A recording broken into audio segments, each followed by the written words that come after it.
Hello, hello, hello, and welcome to the Bada program. I am one of your hosts, Dave, and down there is my buddy Chris. And we almost came to you live from the La Quinta Inn today, but thankfully I am back in my abode after the wind catastrophe of East Texas 2024. hmm Chris, how are you? Oh, well, I've been home and I'm Hmm. home, so I'm good. I was going to ask how your week was, but I have an idea of how your week has been Ooh, this thus it has far. been one frustrating series of events after another, dude. It's like I was without hot water. I was without hmm electricity, hence why I had to stay at a hotel. And I was worried. Well, I hmm shouldn't say worried, but I thought we might have to broadcast from the hotel. So I brought all my hmm gear hmm just in case and whatever. But the good people at whatever electricity service I use and pay for apparently got it back up and running. So here I am. And the hotel had problems with their Oh Wi-Fi yes, that anyway. was the other thing. Yes, thank you for reminding me. Yeah, I get a hotel room thinking it's going to solve all my problems. I sign in everything else. I even asked, hey, do you get a conference room? Oh, that's booked and this and that. All right, well, what about the Wi-Fi password?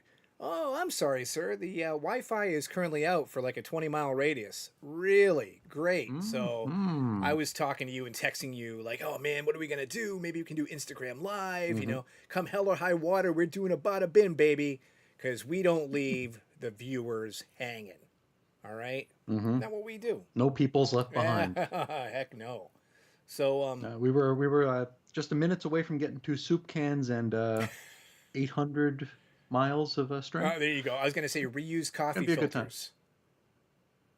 No, we don't want to do that yet. No, no, no, no, no. And actually, the coffee at the hotel, I'm a big coffee guy, man. And it's hmm if you got bad coffee, oh my god, I'm writing you a bad review.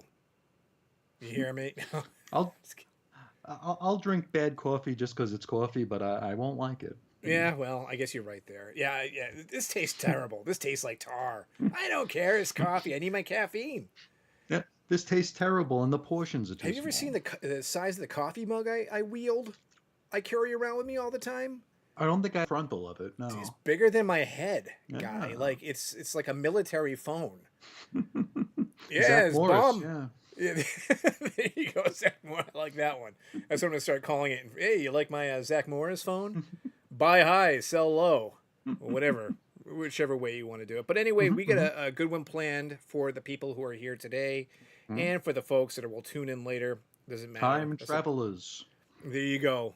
And I think we're gonna lead off with merch, comic merch.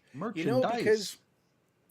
last time out we talked about your disdain for comic book films, hmm but with that, with the popularity of the medium, I mean, everything explodes. You got to make a buck, right? You got to sell Of things. course. So, I mean, look at me right now. I'm wearing a Superman T-shirt. You know what I hmm mean? hmm Got to have all the. I'm surrounded by plastic, superhero plastic. It's just Sure. everywhere.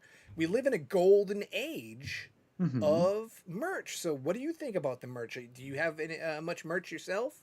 I've got a fair amount. Mm, Um, but as my not Venn diagram, my line diagram here is okay. crisscrosses here. The more popular the stuff gets, the less of it I get. Okay. Back in the day, and we've talked about this off the air a few times. Comics merch was. Let me talk. I think it was last week or the week before about the PVC figures at the comic Mm-hmm. shop. Those were Sure. like it. Those were the only figures you had with these little inarticulate or inarticulatable, I guess, not action figures, little statuettes. Yes. Yes. Yeah. That's Right. all we had, and can't say that we loved it, but it was all we had, and Exactly. we had to take what we could get, and we have our wedgie equity that we talked about the past Right. couple of times here, where Mm-hmm. we actually had to pound pavement to get our merchandise, whether that was mail order, whether that was online, whether that was literally pounding the pavement, going from store to store to store to store to look for not even niche things, but comparably, relatively mainstream things in the comics milieu. I remember around the turn of the century wanting a Green Lantern T-shirt, Mm-hmm. regular Green Lantern T-shirt, standard, something you could see at pretty much any big box store right now. Get it in any color, get it in any shape, get it in any size. I just wanted a regular Green Lantern logo shirt. It took me months of going to comic stores to find this damn thing. And when I started looking for it, I think I was a medium.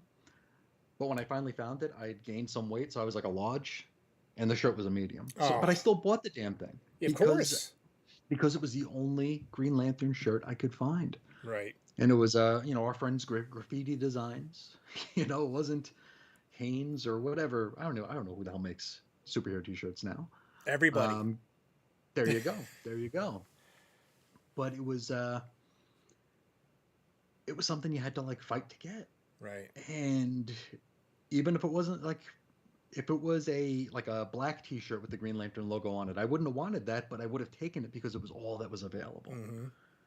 Nowadays, you can't swing the proverbial dead cat without hitting one of those, and I feel like it's lost a little bit of its specialness. It feels like we're cheating now. You're kind of like the dude who loves a band, but then when the band becomes really big, you're like, they're sellouts, man. No, I I'm can't not. I can't I'm okay jam to with them. anybody selling out, Yeah. but it's more the. I mean, even talking about quality, those graffiti T-shirts were quality. Oh yeah, They big were time. they were Hmm. thick. They were, they could run. They can go through a washing machine. Now it's garbage. It's cheap. It's disposable. It's disposable. That's I guess that's the best word for it. Hmm. Well, I mean, I totally understand the struggle because I was there. You bring up graffiti designs.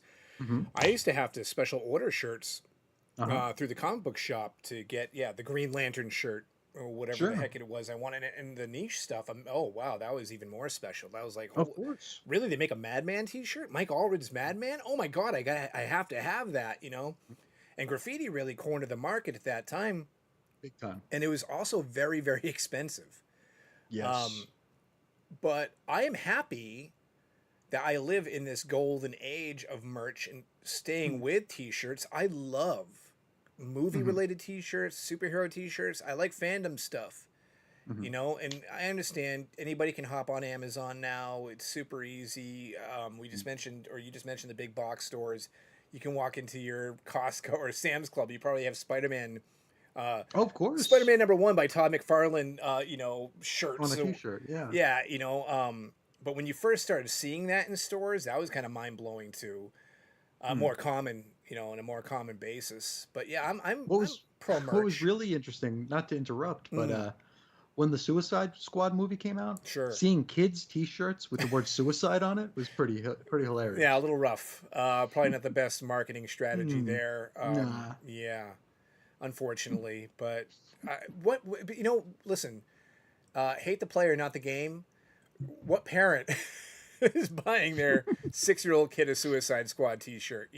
The best parent. No. Well, hey, Who I'll tell knows? you what. My mom probably I was left unsupervised to read, and that Sure. probably helped Sure. my comic fandom Oh yeah. tenfold because I was reading material at age God knows what. I always bring Sure.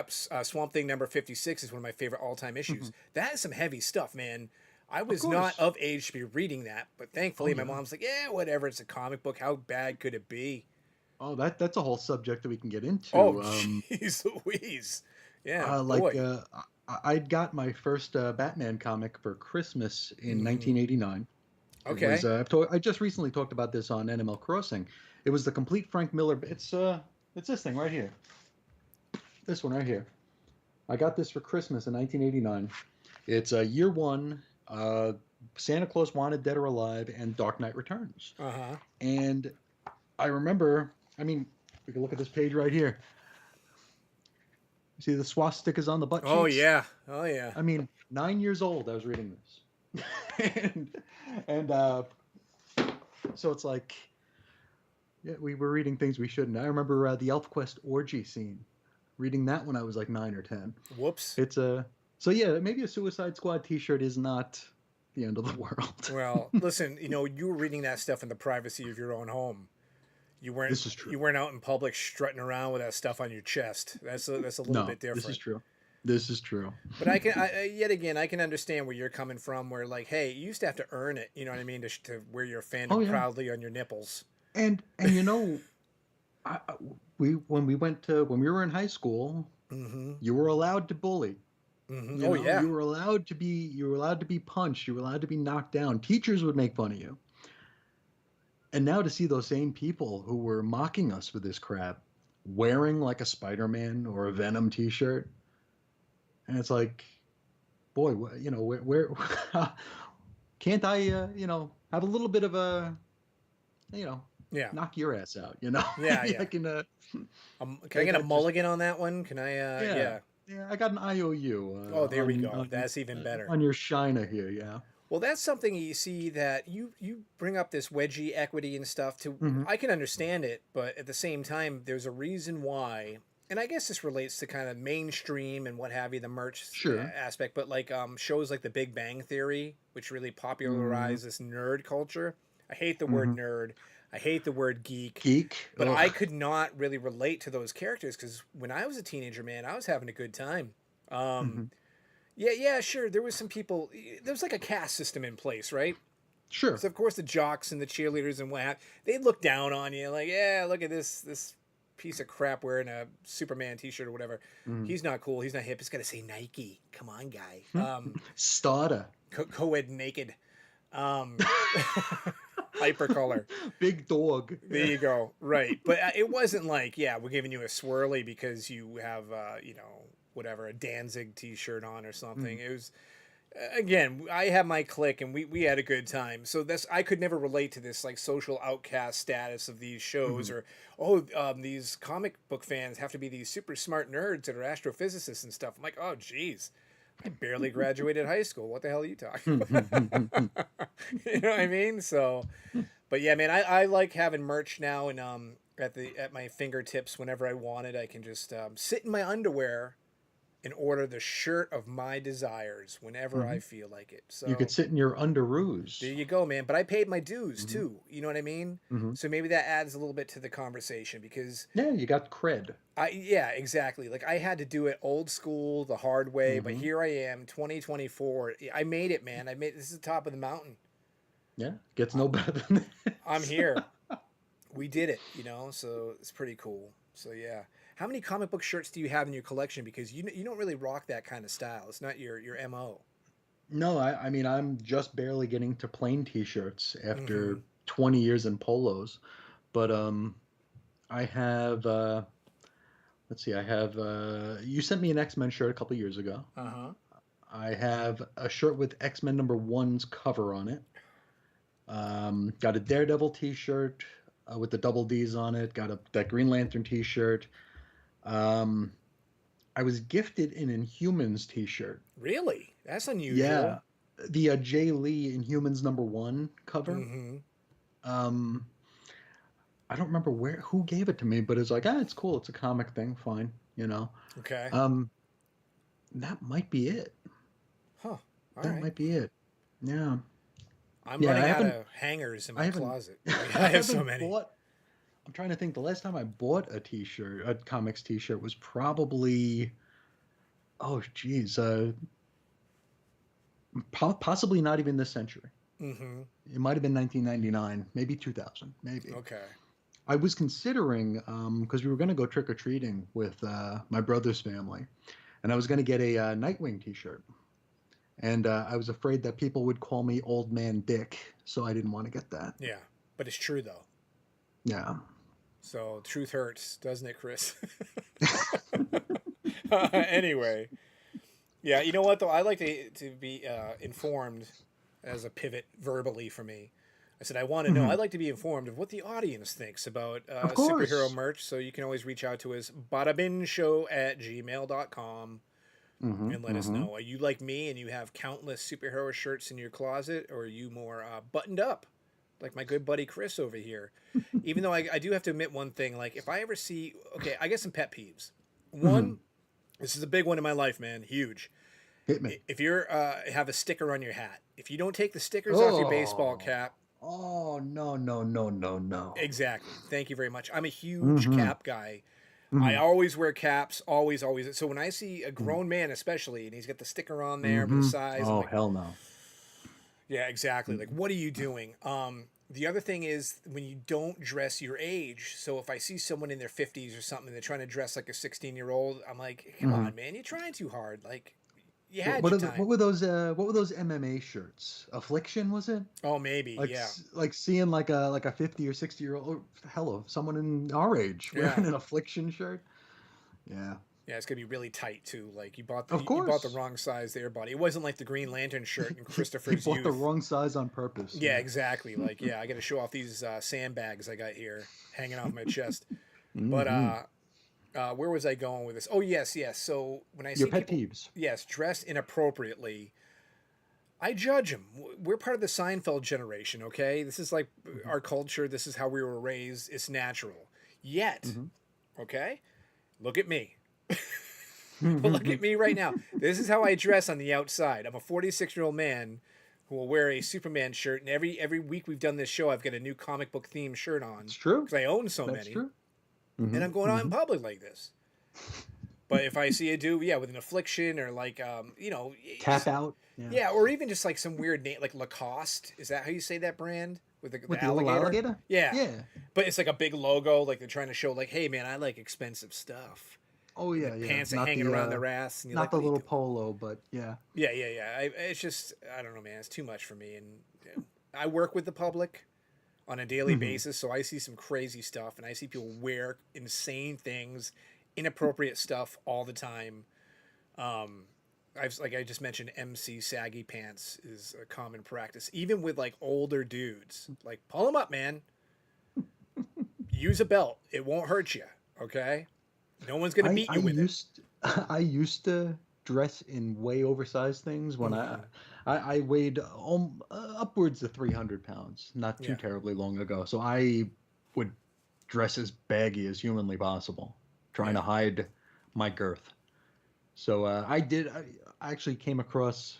We're doing spring cleaning here, and I came across some of my old pants, and I can literally stand in one leg of them. Really? Yeah, yeah. Were they like Jinko pants or something, like raver They were clothes? cargos. They were Oh, okay, cargos. But they were tight when I wore them. When I had to wear them out, they were tight. okay. Um, but yeah, it's a. So I can almost, I guess I can sympathize with some people who wear the bigger clothes because I was very much in that atmosphere there Yeah, for a but were bit. you rolling around in a like a little scooter around the supermarket? Never, even with my Yeah, bum knee, I would never do that. yeah. Yeah. I'm morbidly obese. Give me a little scooter. Just go buy candy and more of things that are terrible for me. That'll give me it'll flare up my Bec- diabetes. because more often than not, that cart's going to be full of that stuff. Yeah, dude, I work in that retail setting. Mm. I'm trying not Hmm. to like say exactly what I do, but you can kind of tell what I do. So, the hints are there. I'm laying out the Sure. groundwork for that. But yeah, I see it all the time. That's why I call it a diabetes flare up because it's like you already got it, dude. I know. I'm looking at you like your veins aren't working. Bad things are happening to you. So I forget the name of the scooter now off the top of my head, like raccoon or whatever the heck it is, but it's after some animal that's much faster than the human that's sitting upon it. The sloth. That's for sure. Yeah, it's not the sloth. That's not the name of that machine. It's, Rascal? oh, there we go. The rascal. Why am I thinking of an animal? I'm thinking raccoon. It's rascal. There All you right. go. All right. I suck. You know what? Write us an email. Tell me how much I stink. Just write, Dave, you Yes. stink. I just want to give a quick plug too to your show, Mm-hmm. NML Crossing, and one of the things you said on today's episode. So if Uh-huh. you're out there watching and you haven't checked out NML Crossing, by what I do is I ask my little smart device to play Chris and Reggie's Cosmic Treadmill, and the new Hmm. episode pops right up. You mentioned a letter from a letters page from Azrael, where like Hmm. a dude actually bought a stamp to send a letter that was just one line of his opinion. You That's didn't know how it. much the stamp cost. It didn't matter. It could have been 12 I cents, didn't know. 25 cents, whatever. But he physically bought the stamp, went to the freaking post office or mailbox, Mm-hmm. dropped it in there, sent a one line letter. Yeah. Even if he just went outside his front door and had to put the little flag up, I Yeah, mean, that's effort. yeah. Well, that's what I'm Yeah. looking for. So if anybody wants to send an email to badabinshow@gmail.com, it's not going to cost you anything. Yeah. and just be like, Dave, We'll try to get a PO box. yeah, Cook. Dave, get off the air. I mean, come on now, just rascal. You couldn't even think of rascal. Oh my god. Now, on the subject of merch, Mm. do we want to go into other merch like, I mean, the plastic? I'm looking at you. How We got figures. much We got time do we have? Funkos. Yeah. What do you? Well, you What are know your what? thoughts I on that? think I think that would take up so much time to go fully into it. It's probably Okay, for best so reserved for set another it up for its episode. own. Okay, But to give you like a quick snippet, I quick will and mention dirty. this because you just said Funkos, which are over here Mm-hmm. by my arm. I'm waving. Mm-hmm. Mm-hmm. Initially, I hated them. Mm-hmm. Mm-hmm. Hated them. I didn't want anything to do with Funkos. Anybody asked me about Funkos, I'm like, they're crap. They're junk. You shouldn't own them. Get them away from me. Mm-hmm. But I did change my tune where it became, well, it is a very inexpensive way to get a figure of something you Yes, like. So I did, and most of them were gifted to me, of but I, course. I have bought a few on my own. So yeah, but yeah, I think They're easy plastic. gifts for the comic fans for Oh, sure. oh yeah, and Yeah. dude, you're talking about T-shirts being everywhere. You can walk. My God, man, Mm-hmm. anywhere at Funko Pops, there it's like a Oh yeah. disease. I mean, you can go into Goodwill, Salvation Army, and there's walls of Funko Pops now. It's crazy. Yeah, supermarkets. So you can go in there. You can Yeah. go into a friggin'. So I'm saying the most random Mm-hmm. shop. You could. Hey, Mm-hmm. I'm hungry. I'm hankering some Chinese food. All right, let's go out to Yeah. eat. And there's probably Funko Pops being sold at freaking Yeah. counters. It's crazy. Probably. Yeah. The phenomenon is insane. Even though, of course, there you go. How valuable are they? They're not worth much. That's why they're so cheap to buy. But yeah, Yeah. again, I'm starting to kind of go into the weeds on that. Mm-hmm. Plastic, I think, would take up so much time. Let's put a pin in that one. Okay. Unless you're dead set on talking about it and you can't No, no, resist. no. Like you just You woke know, up. I need to talk I plastic. just kind of spitballed it because I should probably prepare for that. Mm-hmm. Because my figure collection has changed a great deal. I was very much a got to get them all sort of thing, Mm-hmm. where like, okay, I need every single X-Men figure. I need every single X-Force figure. I need every single this figure. And then it became, I mean, you only have so much real estate in your room, right? Where you need to make those decisions, what you're going to keep, what you're not going to keep. Less is more a lot of times. Mm-hmm. So I did amend my collecting. And, it was the perfect timing too, because these figures are so damn expensive. They Certain are ones, yes. ridiculous. Even the basic ones are $20. Oh I yeah, mean, yeah, yeah. I dig. Yeah. yeah. Like you ever see like the reaction figures? Like Mm-hmm. they look retro. Right. The little They ones have are like very 3.75 yeah, inch. Yeah. exactly. They have very poor articulation. They're like the old Kenner Star Wars figures. Yeah. Those are $20 I each. know. I know. And the funny thing Huh? is when you first brought up like the cost thing, Yeah. I've collected so many figures now over the last Mhm. decade or more, the last 20 years that I've Sure. forgotten how much they cost or what I thought was a reasonable cost for them. You Uh-huh. know what I mean? So now for 20 Yeah. bucks is the going rate. 20 It's bucks is scary. reasonable. Hmm. If you want a McFarlane 7 inch figure, all right, 20 Oh bucks yeah. is on point. You know what I mean? But yeah, Hmm. but that's the thing. We're not playing with them. No. They're Who for would dare? display.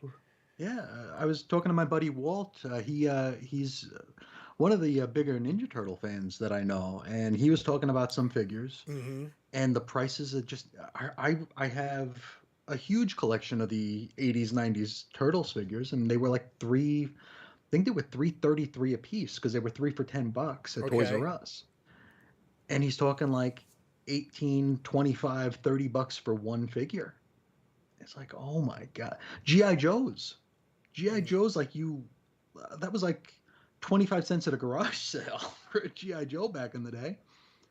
And now it's now they're looked at more as collector's items, and they are $20 each for a GI Joe. Just don't get it. We ruined it. Us grown Yeah, ups, we destroy everything. You know what I mean? it's true. That And is true. I want to apologize real quick to my son Christopher, who said he's trying to say things or reach out in the chat, but Hey, I can't currently see the chat. And I also want to apologize to him because one thing I have given to him is my collector's gene. Addiction. And he has, dude, he loves the movie Avatar, and he has this Okay. amazing display of Avatar McFarlane figures, like these massive figs. He's got like a black light on him, and then he's Mhm. even got figures. He's like, I can't take him out of the box, Dad. You know what I mean? And I'm like, what have I done? He's a child. Have I ruined this boy's youth? You know what I mean? Enjoy. Yeah, I know. Take him out, play with him, have a good time. No, no, no, no. These are for display, Dad. That's the voice I give my 12-year-old son. Hey, Dad. I will Your son is find you. Batman. Yeah, exactly. Actually, he's at the hotel right now, I will waiting for become me. a collector. There you go. I will. And he's waiting for me to go take him swimming at the hotel. So he's probably wants me to wrap this up. Okay, everybody. Good night. Have a fun time. Don't go into the action figures, Dad. Yeah. Don't. Yeah. When I said, oh, let's put a pin in that, he's probably like, yeah, Dad. Good job. But anyway, yeah, that's a little personal tie into my real life. I had to get the hotel room for 2 nights, and even though I don't need it for the second night, they won't refund me. So, guess we're going swimming at the hotel tonight. Woo woo! There you go. I actually have vacation coming up next week too, so I'm going You to be do? hotel bound In another again. hotel. I know. I already have hotel lag after one night of being in a hotel, dude. Not great, but you know what I'm talking about. Yeah, I think our vacation is in about a month. Mm. So I'll be hotel bound then myself. $1 billion idea for you right here. Hit me. Okay. Technology isn't quite here for this yet, but let's just kind of project into the future. No. Imagine this. What do you miss most when you are away from home? For me, personally, it's my bed and my toilet. Okay? Okay. I don't like using other toilets. I just Yeah. don't like it. It bothers me. Me All too. right? I don't know who's been sitting there. Even if I'm at a fancy hotel, I'm like, God knows who's been using this thing. And then the Yeah. beds, you don't know what kind of lumpy piece of crap's been laying in that. What You kind kind of of do, unfortunately. yeah, what kind of skin condition they have, what kind of dander they're leaving behind. There's not enough soap in the world to wash that away. So where are No. we at? In the future, when you rent a room, it's empty. All you get is the square footage and the view of the room that you're going to rent. And then what you are able to do, you can teleport your bed and toilet into that room and have the comforts of your home on the road. I'm not sure what you're talking about as technology, though. Excuse me? That's magic. No, my That's friend. mutant powers. Beam me up, Scotty. Put that toilet in that hotel room in It Galveston might show up Island. upside down. Well, I'll flip it. I don't care, man. I'm telling you. Can you imagine how great It's gonna that be would be? inside out. Dude, that would be so awesome. I Like think you we should just 3D print toilets. Okay, so you get a And then fresh just toilet. destroy it. Yeah. Okay, you can Brand just new. throw it away, dispose of it like the Yep. Johnny that you'd lay on it. Chuck it. Mm-hmm. Yeah. Yep. Well, 3D print it. I Throw you it in know, the recycling. Yeah. I'm actually not against that either. But the comforts of your own bed, tough to replicate. It's true. You know, That is even true. if you don't own a great fancy bed, it's like a cat. It's your bed. It's like a cat on your belly who's needing it. You know what I mean? You made Mm-hmm. your imprint on it. Mm-hmm. It smells like you. It's dented in the right places for your butt cheeks, whatever the case may be. Sure. It seems like I'm very fixated on butt cheeks here when I'm talking about A toilets little and bed. bit. A little bit. Sorry about that, but anyway, you getting the gist. You getting picking up what I'm putting down. I do. But could you imagine a world where we could do that? Oh my God! So you call it magic, I call it the future. It's alchemy. Maybe there is some beautiful Bada Bin listener out there who is on the precipice, the verge, and he thinks everybody's calling him a madman. And I just spoke on YouTube to him or her, them, Do we- whoever, directly. Do we have a child of the atom in the audience? Maybe. Do we have an X-Man? I would hope so. Yeah, Nightcrawler, the Nightcrawler, service or something. But yeah, that'd be great. Wagner moving. Wagner. There you go. Any more aspects of merch do you want to talk about? Merch. I suppose I could show off a little bit of ephemera I came into possession of yesterday. Wait, but is that merch or is that comic book hunting? Because that's a separate topic, my friend. Well, I wasn't. This isn't comic book. This is Okay. comic related. It's comic adjacent. I'm gonna need to pop my things out here, but I will be right back with it. Okay, please. I will just sit here and just kind of scat and bebop with the audience until Chris returns with the ephemera that he's hyping up. Oh, there he is. That didn't take There he long. is. That was the easiest gig I've ever had. Yeah. Awesome. I was at the record store where I usually hunt for comics, and I found Okay. this little thing in the glass case. And I'd never seen it before, but got this here. Ooh. It's a Ah. box set of the old radio shows from the 40s. Uh huh. And you might say like, "Hey, you still have a CD player?" And I would say, "No, not that that would help." Ooh, Um, yeah. all cassettes, my Do you friends. have a pencil handy to? Yeah, to rewheel it, Yes. rewind it. Yeah, Exactly. and then a little booklet here. Um, it's funny. The word ephemera has been going around my house a lot lately because my wife can't quite wrap her mind around what ephemera is, and it is a very nebulous thing. I mean, I couldn't define it. You just know what it is when you see it. It's like does it stem from the word ephemeral? Does it is it just a side thing to your hobby or passion or whatever? Right. Um, so I called this ephemera, and she's like, well, so you got to stop using that word. And then I sent a picture of it to you, and you wrote back, well, that's a cool piece of ephemera. Yeah. Yeah. I So did. I showed her that text, and she's like, oh God, you people. So thought that was kind of funny. Um, this is the kind of stuff that I really dig finding. I'll probably never listen to it. Um, actually, I can almost guarantee I'll never listen to it, but it's something cool to have on the shelf. I think I would consider that sort of kind of merch.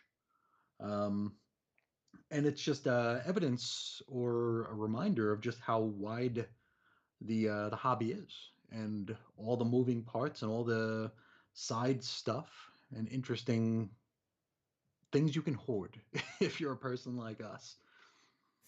Well, you know what? What year did that come out? Is that a '90s, like an early '90s thing, or '80s thing? It would almost have to be a late '80s, right? I would think Night. with the Oh, cassettes, but nope. Any guesses? Guess what year this came out? well, you made a funny sound. I So laughed. I'm thinking, yeah, that's very unusual for you. This laughter. It is true. Ha ha ha. I don't know, man. Before I'm thinking maybe it's later than I thought. So 2002. 1999, Oh, okay. which is later than I thought. I figured this was going to be '89 Mm-hmm. because it's Wow. cassettes. Right. Well, Yeah. that's These might be the unusual. last cassettes ever made. They could be. They really could be. But it's a cool display piece. Yeah, yeah. And as far as referring to things that are on the fringe as ephemera, I learned it from watching you. Okay, Dad. I use that word all the time. I couldn't define it, but I know what it is when I see it. I've been friends with you for so long, I pick up some of your verbiage, and I don't even know what the hell it means. I just know how to use it because it's you. I don't use it with anybody else. True. So when your wife's like, oh, those friggin' people, she's just talking about me and you. That's Us. it. We're those friggin' people. We are. So, We so are. I was going to apologize to her on the air, but I don't want to say her name without your consent. So sorry to That's fine. Chris's wife. There you go. We'll say it like that. Keep your private life private and your tapes wound tight. Mm-hmm. You know what I Mm-hmm. mean? But yeah, that's Mm-hmm. a cool find. I mean, I'm Yeah. actually wondering, like, especially now knowing that it came out in, you said 99. 99, yeah. Was it The like, same year of No Man's Land. yeah, there you go, man. That's quite the coincidence. Was it like one of Yeah. those things where, okay, you either got a hardcore fan who's like really wanting to get his hands on those old radio shows, or maybe it's like everybody in their life that's a comic book fan has had those moments where someone didn't know what the hell to buy you So they because bought you that. they don't know anything about fandom. For Hmm. me, That's one your year, Funko Pop. there you go now. But for me, back in the day, it was like Ghost Rider merchandise when the Ghost Rider movie came out. I don't like Okay. Ghost Rider. I'm not a Ghost Rider fan. Hmm. But one year I got like the DVD and like a figure and like a T-shirt, and I'm like, Oh, yeah. okay. They're like, Yep. well, you like comic books, so you must like Ghost Rider. I'm like, okay, whatever. Sure. So maybe those tapes are like someone bought it for their nephew and they saw it Could on be. QVC or whatever. I don't know. It could be. I'd say it almost looks like something like you would see on like Home Shopping Club or Yeah, that's what I mean. QVC. Yeah, exactly. Yeah. Right. Yeah. So For 4 payments of 19.99, you can own every whatever. What year were those broadcasts? Like the 40s or something? Yeah, mid 40s. There you Mid go. 40s. Which I'm sure they're Yeah. enthralling. I'm sure they're just Oh, riveting radio. there might be the first mention of kryptonite in there though. Oh, that's a But biggie. yeah. Now, I think the home shopping club stuff might be a fun subject to go into on another Mm, episode because there's some weird home shopping club stuff that I've come across in the wild that it's like almost indefinable. mm-hmm. Like these weird collections that include the ads, like they're just like people will have their comics bound. Yeah. It's kind of just like that, but it's like legit. Like it's not just fans trying to collect their favorite series into a book. Mm-hmm. This is something they actually put together and sold. It's very bizarre. I remember there was I want to say it was X-Men, maybe it was like Fatal Attractions or something, but I think they Hmm. were selling like the autographed, serialized Oh yeah, like binders of those, like that kind of stuff. But yeah, that's I yeah. think yet again, This is the one that I found not too long ago, and it's got Steve Lytle's signature on it for some great reason. artist. Yeah, I don't know that he did X Men though. I'm not sure if he did X Men, but yeah, this has like ads in it. Yeah. It's just like bound comics. It's very very bizarre. As far as Lytle goes, I know he did the classic X-Men covers. He did X Men Classic. Yeah, So that counts, I guess that's yeah, one of those deals where, you know, it's like when people autograph things that aren't relatable to whoever's signing them. yeah. It's like I had nothing to do with this. I don't care. Sign it anyway. You're famous or famous to me. So, Don't do that to John Byrne though. oh yeah, God forbid. Oh no, Mr. Burnsy. I'm actually queuing up some stuff right now because Cool. I dude, like I have a friend at work named Bada, really Hmm. good friend of mine, and man, we like get so hyped up for these hunts. Like we plan them Hmm. weeks in advance. And one place we'd love to go is called the Barn, which is like this Hmm. antique mall. You're digging in dirt. Your hands are gonna get dirty. You're gonna Hmm. smell like moldy newsprint, man. That's like the jam, right? But you're gonna find Of a lot of course. great books for super duper cheap. Hmm. So Monday night, I get a text. Hey, dude, you're gonna be a little pissed off, but the barn's closed tomorrow. Mm. What? We've been talking about this for 3 weeks. Are you kidding me? You're supposed to stay on top of this. You're the one driving to the place. Come on now. But we pivoted because that's what hunters do. Of course. Diggers pivot, man. Hmm. And we decided to hit up some shops that we had never been to before. And so as a result, I And that's always fun. That's dude. always Oh just. yeah, yeah. We had a I mean, really that's Xanadu. Yeah. yeah, we had a really good time yesterday. Yeah. Going around and just kind of exploring and hitting Google and being like, "Hey, what about this place?" Well, look at the No, I pictures love in it. the review. Do they have any Love back it. issue bins in there? I don't know. I see a little bit. Do you want to go check it out? And I guess I can get to a little bit more to that in a bit. But first, I Mhm. kind of want to share a little photo expose that I Hit it. created for you guys out there about my trip. If you bear with me, because it was a lot of fun. So I'm gonna have to describe some of it because I cannot see it. oh yes, Chris can't see it. So okay, the first picture that I'm going to show here is actually going to be once I actually do it. Oh, there it is. I know you can't see, but I can see. It's a handsome devil in his natural habitat, and that handsome devil is me. He's giving a big old thumbs up, and he's saying, "Look, man, the look on this guy's face is just saying, this is my nirvana. This is my happy place. It's the only place I want to be." And once you do start digging, the next best thing is actually finding books, finding something really cool. To which the first stop we did, I found some really awesome books. Some doubles, mind you, of things that I already owned, but still, anytime I find some classic soups, I am such a friggin' happy camper. I love it. So I don't know how you feel about doubles, but maybe we can get into that a little bit too. So the first couple places we stopped, yet again, I'll detail a little bit more later. The prices were pretty good. I found some good stuff. Happy guy. Unfortunately, one of our later stops was the kind of joint that's the bane of my existence. And I say this because we've discussed this in the past. how I don't mind digging for books, but I really want books bagged and boarded. You know what I mean? Sure. Drives me crazy if they're ratty or ugly. So this last place we hit had this nice little selection, or it looked to be, of $1 bin books. But unfortunately, once I opened those bins, what did I find? No, I didn't find two staple gold. I ended up finding just some really moldy looking, brownish, unbagged, unboarded. Mold. Dude, it's just like, these should be like 25-cent books, not $1, which was a real big letdown. It hurt my feelings. Personally, Sure. it hurt me. But I think the icing on the cake of this entire trip, Chris, was this place that had really expensive back issues and some really ratty dollar issues had a comic special to you and your history of collecting. And that book happened to be Youngblood #1 by Liefeld, man. Liefeld, man. Oh, Liefeld, man. Maybe I should get my references right, man. And this freaking dented up copy cost a mere $12. Over 1 million printed. Oh God. There you go. 12 bucks for young. Yeah, not great. Oy. Not great at all. Oy. Was But- it autographed? No, Was it, no. Yeah, it was autographed by Steve Lytle. was it yes? Was it dipped in chocolate? I mean, No. Unfortunately, Yeah. no extra stuff there. It was just the guy at the store labeled it a 7 or something, but he, there's so many of these when they- things out there. yeah, $12? when- Are you kidding me? And when comic shops start to put the numbers on there without the, I hate grading comics overall, but when they like do like the fake ass grading, it's like I think this is a 6.8. It's like, what? Yeah, I know. Okay.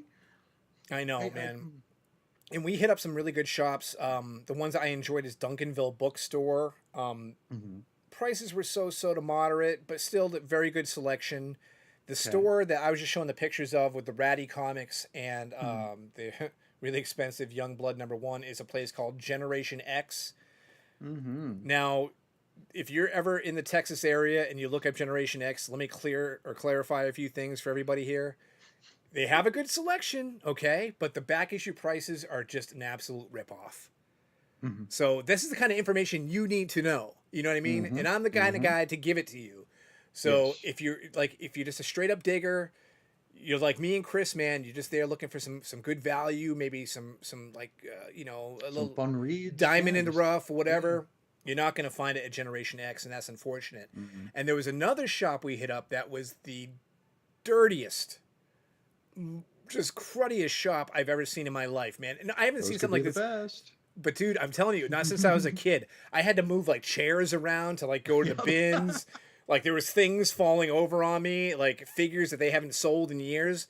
But I found so many good books, and they were all $1. And I'm not telling any of you where that place was because I'm gonna hit it up again, and maybe another time after that until I reveal my source. Okay? That's a secret. I'm keeping that one in my back pocket. I told you Duncanville's okay. Duncanville Bookstore, you can check that out. Generation X, avoid it. And then the Honey Hole, that's mine, baby. All mine. You can't have it. But dude, like I went in that last store I was just describing to you where you even said, Yeah. "Oh, that's the best." And yeah. the guy who came up to me looked like he was probably you're not a fan of movies, but if you've ever seen RoboCop, like when the guy gets like a vat of acid dropped in him, he looks like the illegitimate love child of that guy. Like he was in rough shape too, as much as the store. But he was like, "Hey man," he's like, "anything $5 and under is $1." I'm like, "Okay." So I'm digging. I grab a big stack, but I did get one book that was over $5, so I left it on top. And when I went to go check out, I'm like, "Hey bud, this is the only $5 book I got." And he's like, whatever, $1." I'm like, "Oh yeah, Nice. you want to Nice. sell books? I like you. You know what I mean? I may Yeah. make fun of your appearance, may make fun of your store, but god darn it, you're getting my hard-earned dollar." You know? Absolutely. So yeah. Absolutely. While in comparison, that Generation X store where the prices were too high, where it was just highway robbery, the owner was not the nicest cat. Kind of living the stereotype. Yeah, I was gonna say not the nicest cat in the litter box, if you know what I mean. but still, it was still a great day. A lot of fun hunting, a lot of great digging. Just that's what it's all about. You know what I mean? I Of came home course. dirty. Yep. It was Yep. awesome.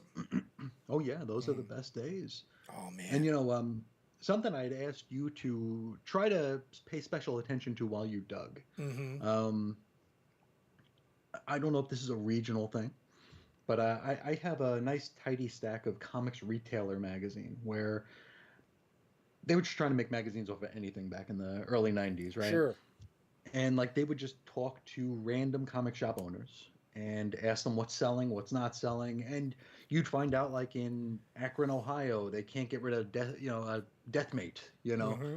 but in Las Vegas they can't keep them on the shelves. It's very interesting stuff. So I was wondering if there were any series that were Mm-hmm. popping up just constantly, just ubiquitous presence in the cheapo bins. Mm.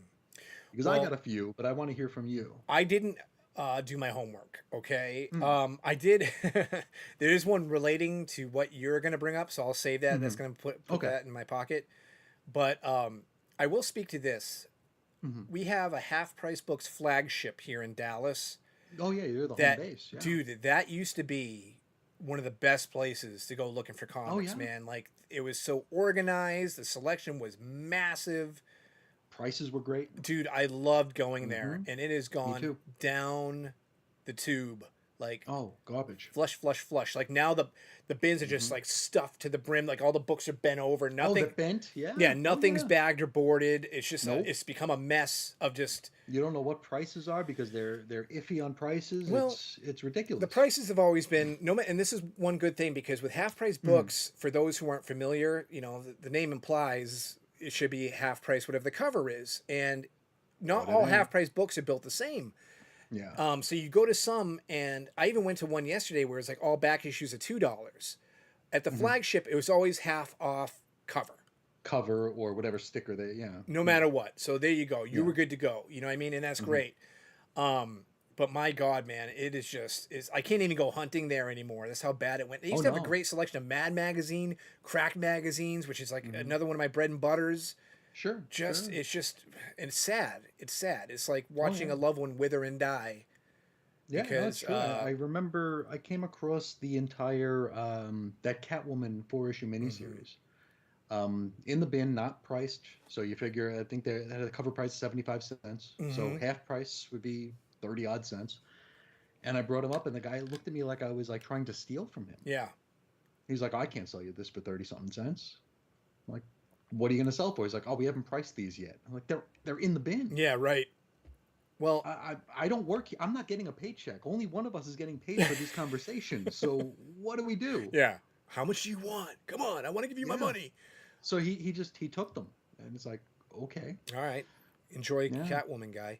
Um, yeah, I brought up half price books though because hmm in all my hunts there over the years, over the last 6 years, hmm New 52 always in abundance. Ooh-wee. Anything you can think of, Green Lantern, Batman. I mean, other than of course hmm key issues, Stormwatch, you do just everything from the New Voodoo. 52 era. I Vampire. I mean, just hmm on and on and on. I mean, with some slight exceptions. Like for example, I like Jonah Hex a lot. hmm You might find some all star westerns in there, but it's not as abundant, of course, as Superman. Which, dude, like they had just bins and Oh, bins of New 52 Superman and the oh variant yeah, covers, and of just on course, and on and on. of So, course. but New 52 is just such a common. It's Oh just like yeah. much like Young Blood #1, hmm a billion copies, out there in the Now universe. there's a lot of DC Mm. in the cheapo bins because DC does these weird stunts, like the weekly books. Mm-hmm. Those things are always in there. 52, Countdown, Future's Oh End, yeah, sure. World's End, the Convergence. Oh God, Convergence is everywhere. It's ridiculous. And like I said, just plain old New 52. Mm-hmm. It's just, I mean, like Wonder Woman #1. I trip over those damn things. It's ridiculous. Yeah. But the ones that I wanted to talk about are indicative of a past conversation we had about the films. Mm-hmm. It feels like the entire city of Phoenix and the adjoined suburbs of Phoenix have completely given up on Guardians of the Galaxy Hmm. and Suicide Squad. The bins are just crammed with Guardians crap and Suicide Squad Sure. crap. Yeah, I bet. It is horrible to the point where like it's like almost like you need a trigger warning when you're flipping through these things. 'Cause it's like, oh god, another one. Oh god, and they're like, and these aren't just like the, I don't want to say common because everything is common now, but I mean these are, you have number ones in there. You have the, the Harley Quinn covers that years ago were always, you were always paying the Harley Quinn tax. Now it's 50 cents, a dollar. Get them out of our store, please. And I mean, I don't want them, but I mean, and apparently nobody wants them because they aren't going anywhere. Um, this past few weeks, though, it was a little bit of a surprise to me to see, because I don't just shop at the comic stores. I'll go, like you have your barn. I'll go to anywhere that might have a bin. And lately, it seems like the entire city of Phoenix and the suburbs around it have decided that they are done with Batman White Knight Right, because right. holy crap, every White Knight is everywhere in every cheapo bin. Yesterday, I sent you a picture. I bought Batman White Knight #1, Yeah, you had to. a book that I've seen on the wall for $50 Right. at comic stores for a dollar. Mm-hmm. And it wasn't the only copy in the bin. Right. And that's what I want to tell you. It's I found some White Knight yesterday too. hmm I didn't, okay, not in abundance like you, but still, I sure, got a chuckle out of it because we had just been talking yeah. about it, you know. So Because yeah. I don't know what White Knight is, but I know like the comics world was all about it for a minute. And I went to a shop not too long ago because I am trying to fill in some Batman gaps. And you get into the Batman etc. stuff because there is a No Man's Land gallery that I'm looking for. You know how DC used to put out those galleries? Right. They're pretty worthless. Yeah, of It's course. like, oh, here's some pinups. Who cares? But I figured, hey, I'm doing No Man's Land. I might as well find that one. I'm not going to order it. It's not special or nothing. But if I find it, I'll get it. So you go through like the Batman miscellaneous boxes and stuff, and it's all White Knight. And every issue, because I think the first miniseries is 8 issues, and every single one of those issues was over $10 in a back issue bin, Nuts. not not 2 weeks ago. Yeah. But if you go anywhere else, man, they're dollar books, and I can't speak to the quality. I don't have any interest in reading it. I think the Hmm. art's really cool. I like Sean Murphy's art, but I don't have any interest in another Batman Joker Harley Quinn story, Yeah, I understand. which I'm assuming it is, It is. because why wouldn't it be? Yeah, I mean I remember reading the first series when it came out, and yeah, the art's great, and but I Hmm. can't tell you a whole hell of a lot about it now. I don't remember much, and it No, wasn't that memorable. You know what I mean? no, So, yeah, no, but it has 75 different spin-offs, and yeah, right. they all they all look exactly the same. Yeah. I forget to show you some of the books I got yesterday. I pulled like, Oh, do it. well, I pulled like four aside in particular. Cool.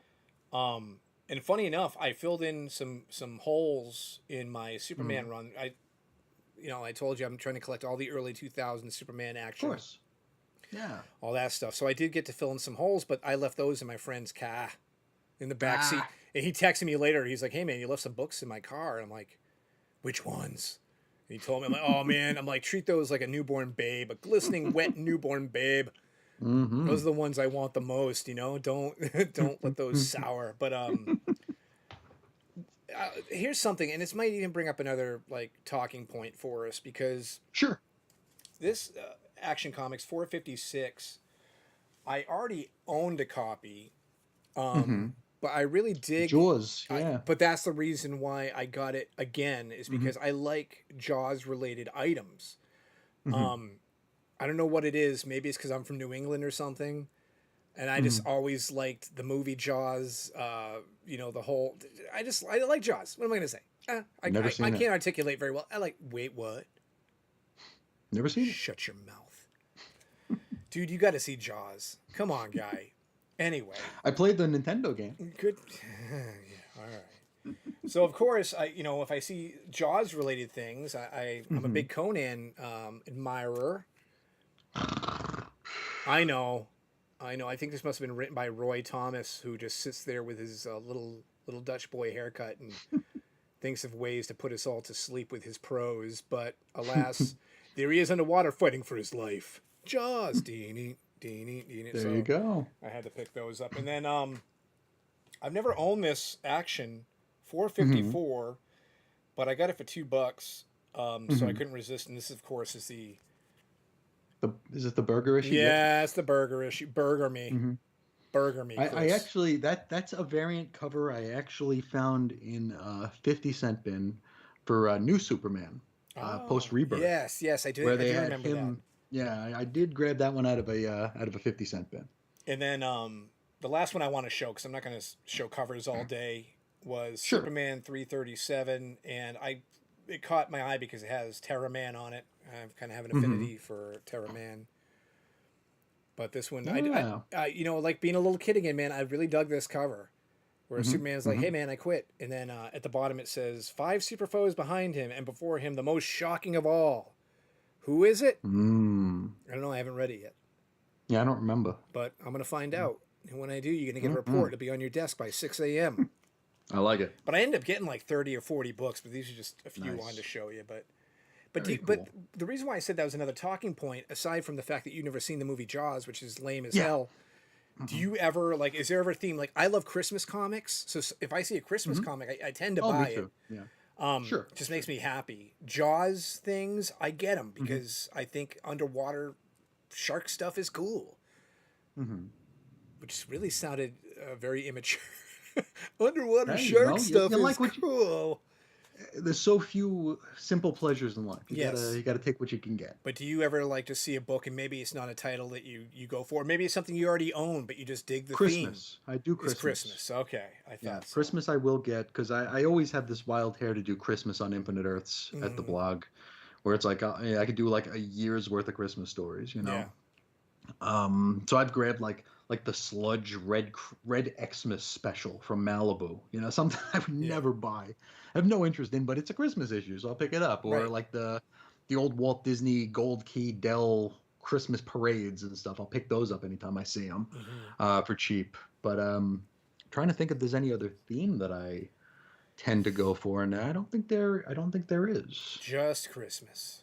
Just Christmas. I mean, anything I'll get, generally speaking, will be something that I can multitask with. Hmm. Like, I might buy an issue of Wonder Woman if the Titans are on the cover, you know, which, I mean, that's a reading thing, but and as far as just like a special something to pull you to it outside the story, I really don't have anything outside of Christmas. I don't think. Mm.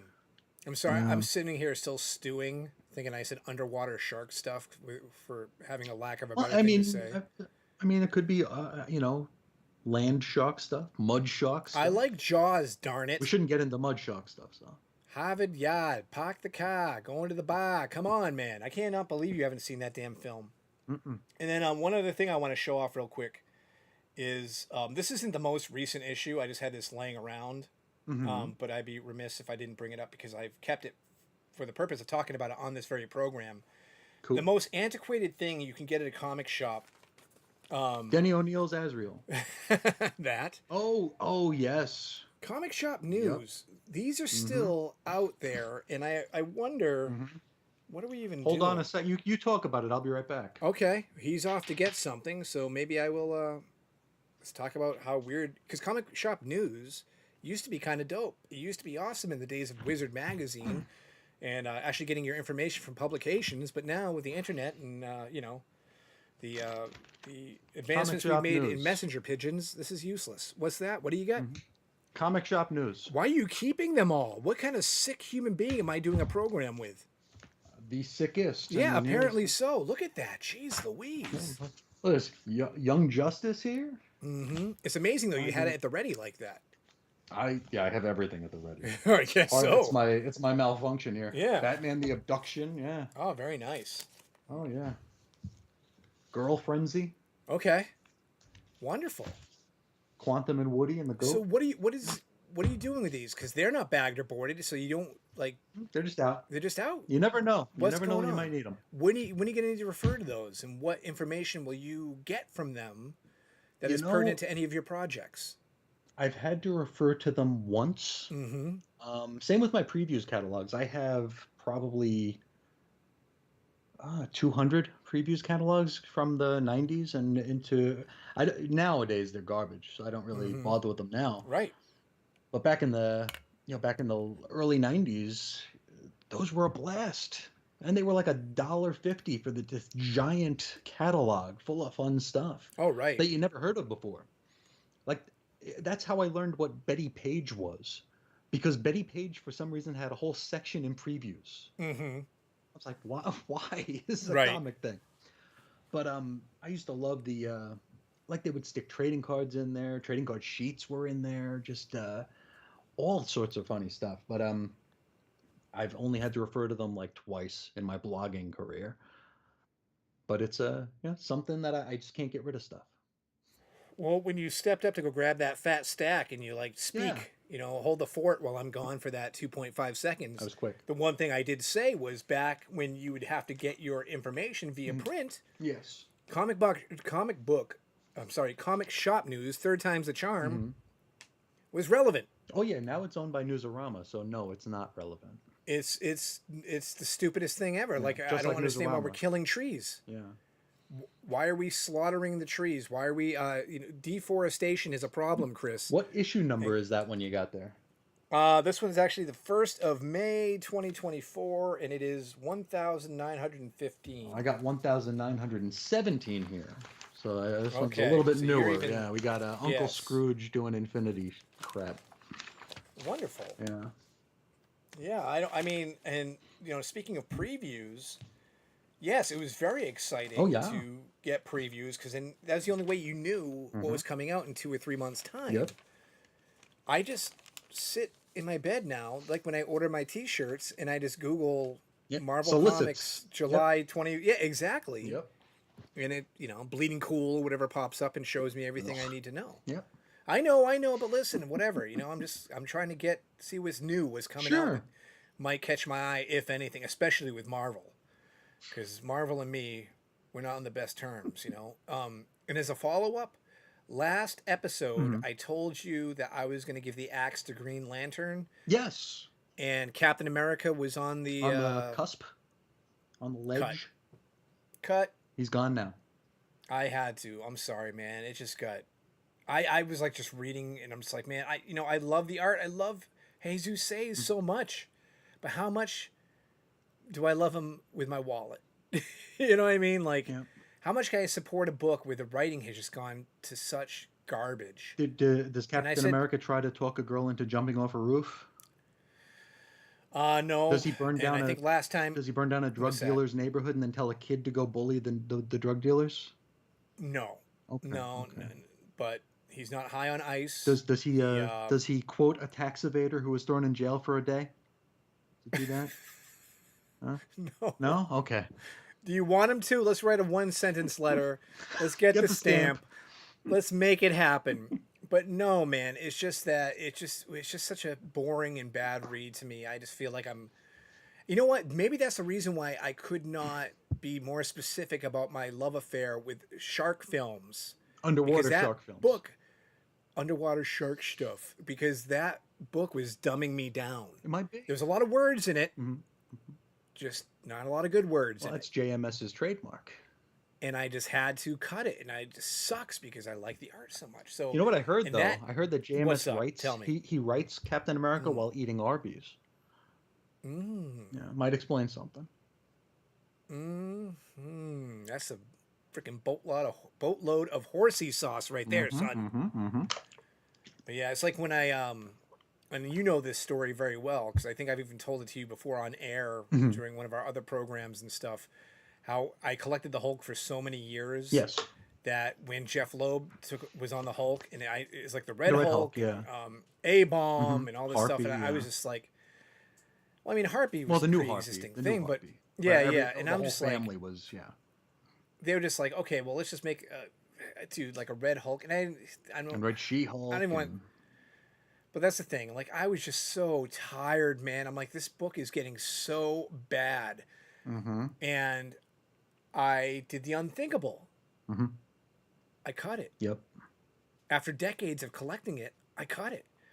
and Yep. I couldn't sleep. I couldn't eat. Oh I yeah. was like This is true. just sitting at my kitchen table in the morning. It's like, what have I Just done? rocking. Yeah. Do I need to go back? No. I need. It's like being an addict. You know what I Oh yeah. mean? But yet, it turned out to be the best thing I ever did because cutting the cord or severing that tether Hmm. allowed me to realize that it's okay. It's all right to not like something that's associated with your favorite Sure. character or publisher or whoever. It's cool. You don't have to be a completist. You don't. You know what I mean? If only I could catch that. Sometimes Yeah. I know, and sometimes just better to keep your money in your wallet, man. Sometimes, you know. And that was, geez, was that 2007 or something? So that was a Yeah, really long seven time or ago. eight. Yeah. And speaking of But that Hulk yeah, and money in the wallet, those mm, first few issues of the Loeb Hulk, those are like 40, $50 books now. get out of here, No, really? I'm still, they're on the wall. It's ridiculous. They're on the Whose wall? wall. I'm Huh? gonna find these people. Whose We need to wall? track these people down. Yes. Ah. You know, here's the thing, Chris. I have no problem bringing up these comic shops and holding them to task. Okay, I don't care. I really don't. I'll If have I to think your make store notes. is up to shenanigans and you're up to no good, you started making trouble in the neighborhood, Hmm. Hmm. I will, in fact, go on the Bada Bin program, name you, expose you. You named All right. names. This is just like To Catch a Predator or something. One of your favorite programs. You may have not seen Jaws, but you've seen every freaking episode To Catch a I Predator. have. I have. And I'm gonna. What's his name? The Chris Hansen. Hansen. Yes. Chris Hansen. Chris Hansen. I sit the comic book shop down.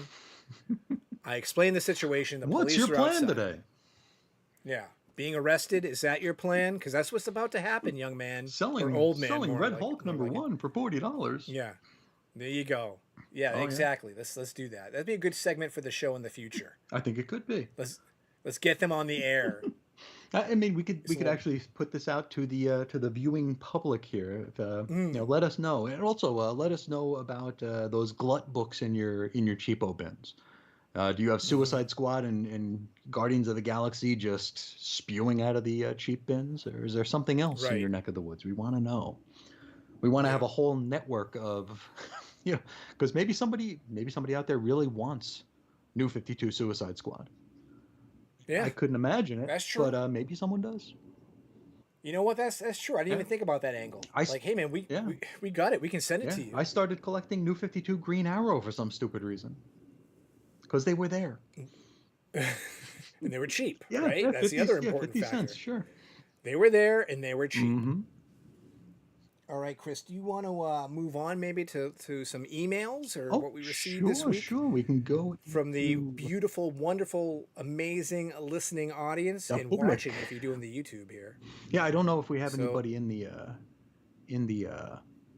let me see if I little chat can field. figure that out.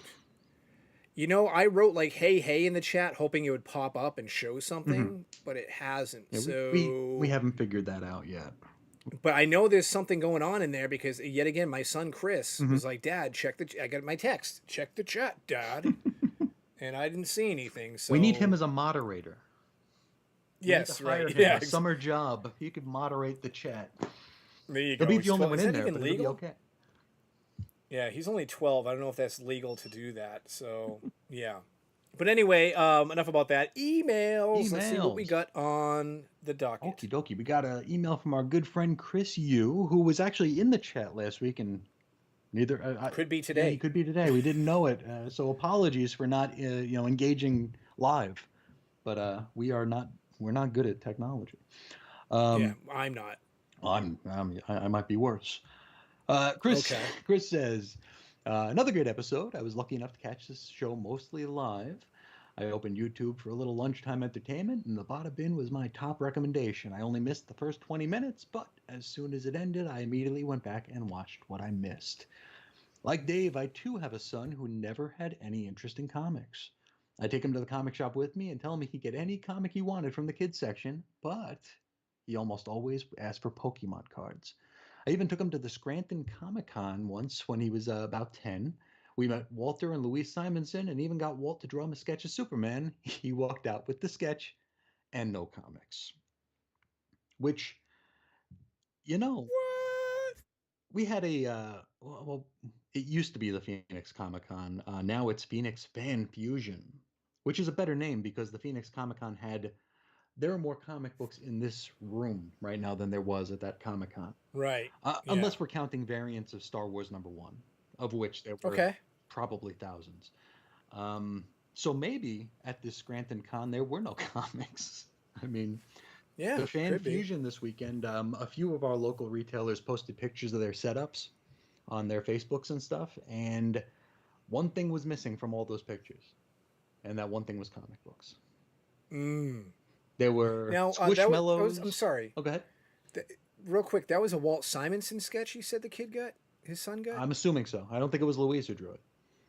Oh, okay. All right. All right. I just want to clarify. Go Yeah. on. I'm sorry about the Oh squashmallows or yeah, I whatever the mean heck they are. they had Squishmallows. They have wall scrolls. They've got like things shaped like cute food, but no comic Hmm. books.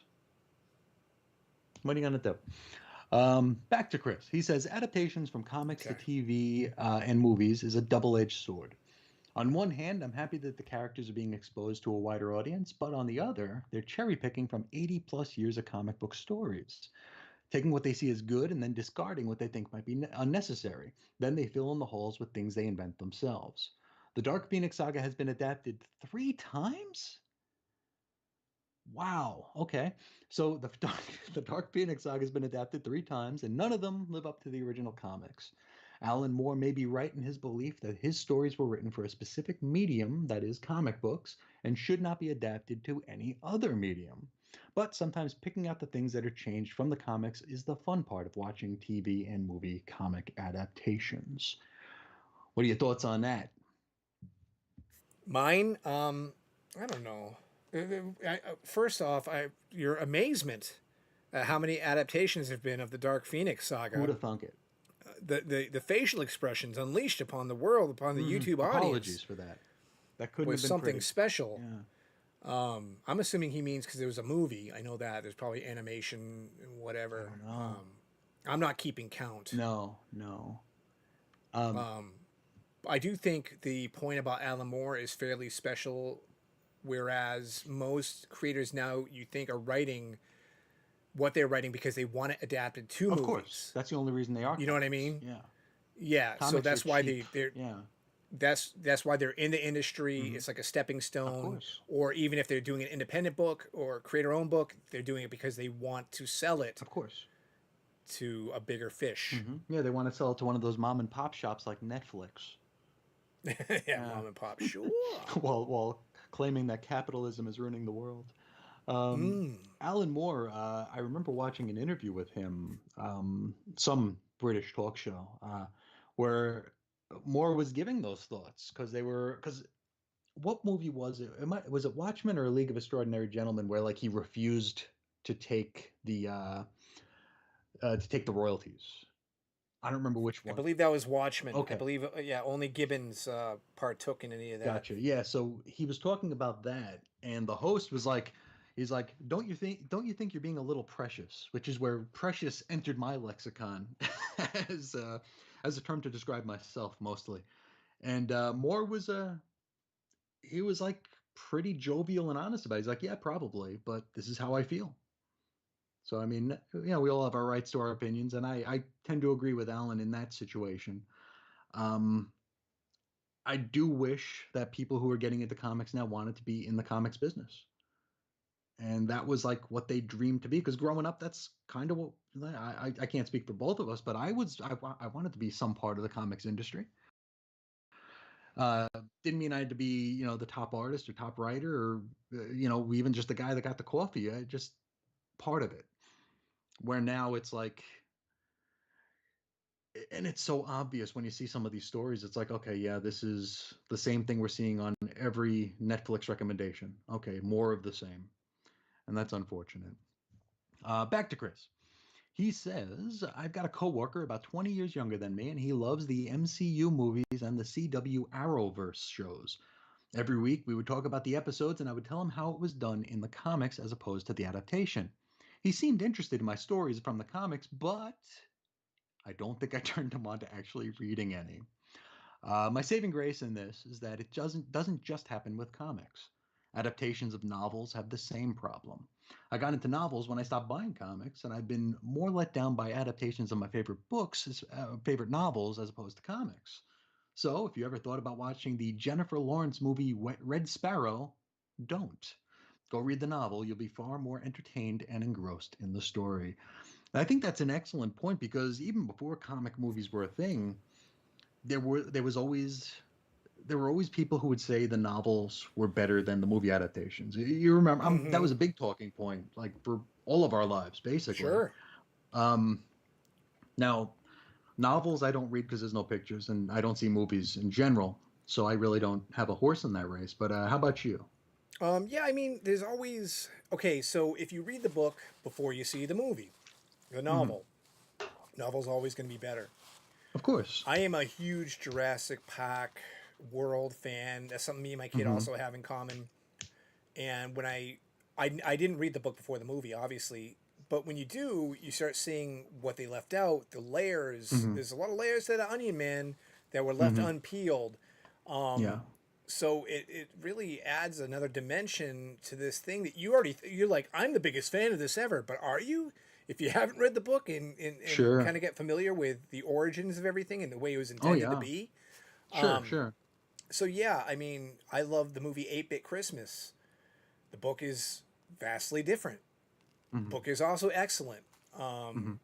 So yeah, you know, but that was like you're right, the kind of like hot topic back in the day Back in the was long ago. Yeah. the book or movie, movie or book, and it was always even in our generation. Oh man, who wants to read the book? I just want to see the movie. You Of know, course. Of so course. yeah. Yeah. But you don't No, read it's a. books. You just said you don't watch movies. You don't read books. It's only comics. You're such a purist. The man who has a I stack am. of comic shop news sitting outside of Hmm. his bathroom door. Yes, I am. Yeah. I am one-dimensional to my very, very There core. you go. Hey, Yes. real Yeah. quick, just because you're still in the middle of Chris's email, but I Sure. was able to check the chat, and I was very concerned the computer would crash while I was doing it. But I did see my son's comments, so Christopher, thank Hmm. you. Hmm. And Charlton Hero was in Hey, there Chris. posting about how he would buy stuff off the Canadian home shopping network. So hope you Wow. enjoyed all your knickknacks and doodads. And what's the Yeah, Canadian money? What kind of currency do a Canadians use? loony. Is it what? Loonies, right? Loonies? I thought it was No, maple they're dollars. syrup. No, we want to see pictures of the stuff from the Canadian Home Shopping Network There for you go. sure. Bada Bin That's Show always interesting. at Hmm. Gmail. Charlton Hero, hit us up. Hit us up. But I'm sorry, Um, continue. oh no, you're good. You're good. I did have a point there. I don't Oh, remember what it was. yeah, my bad.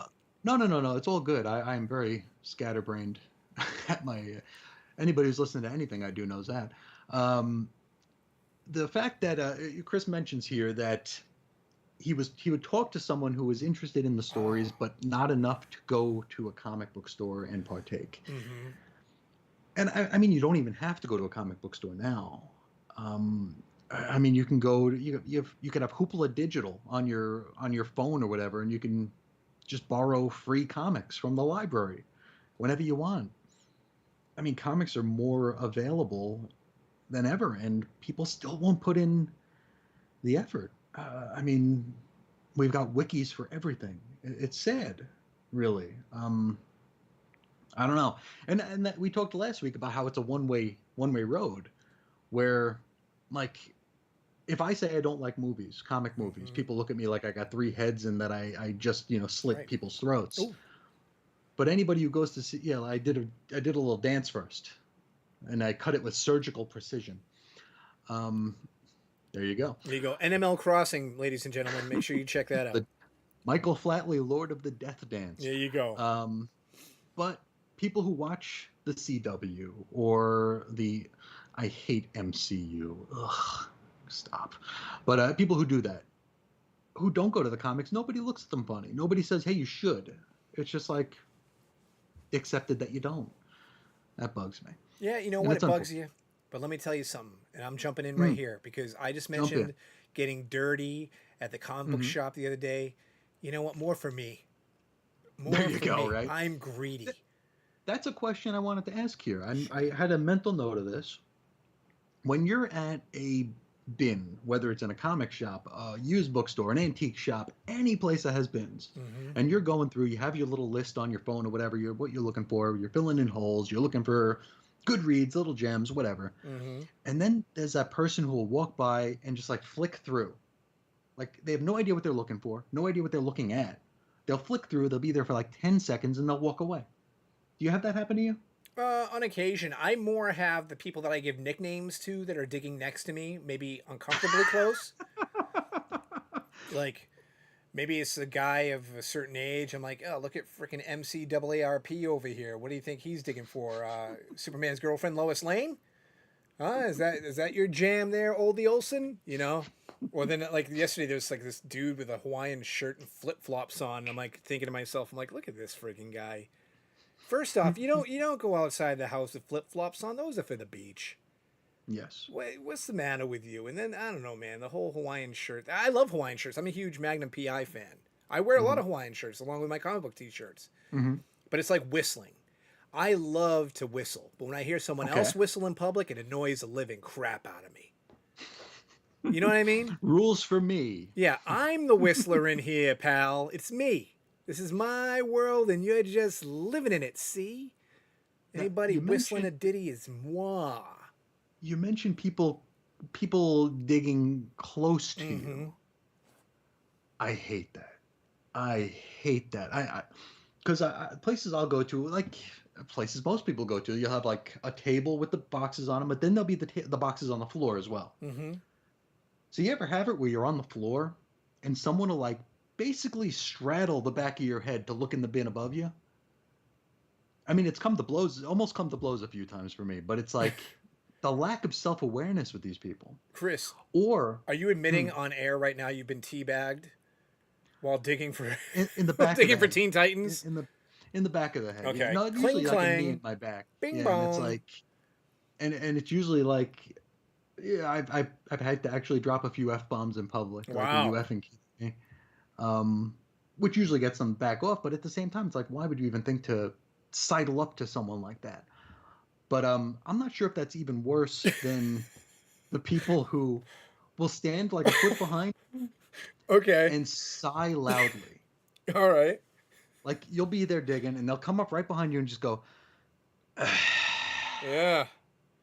Because they're letting some and it's like, gas out, Chris. They're letting some and it's like, exhaust out. and it's all you could do not to like do the back elbow and knock teeth down the throats. But it's like the passive aggressive crap. I just I was just hate thinking, it. man, like if you were down there digging, imagine someone's over you and they just kind of like sit on your back.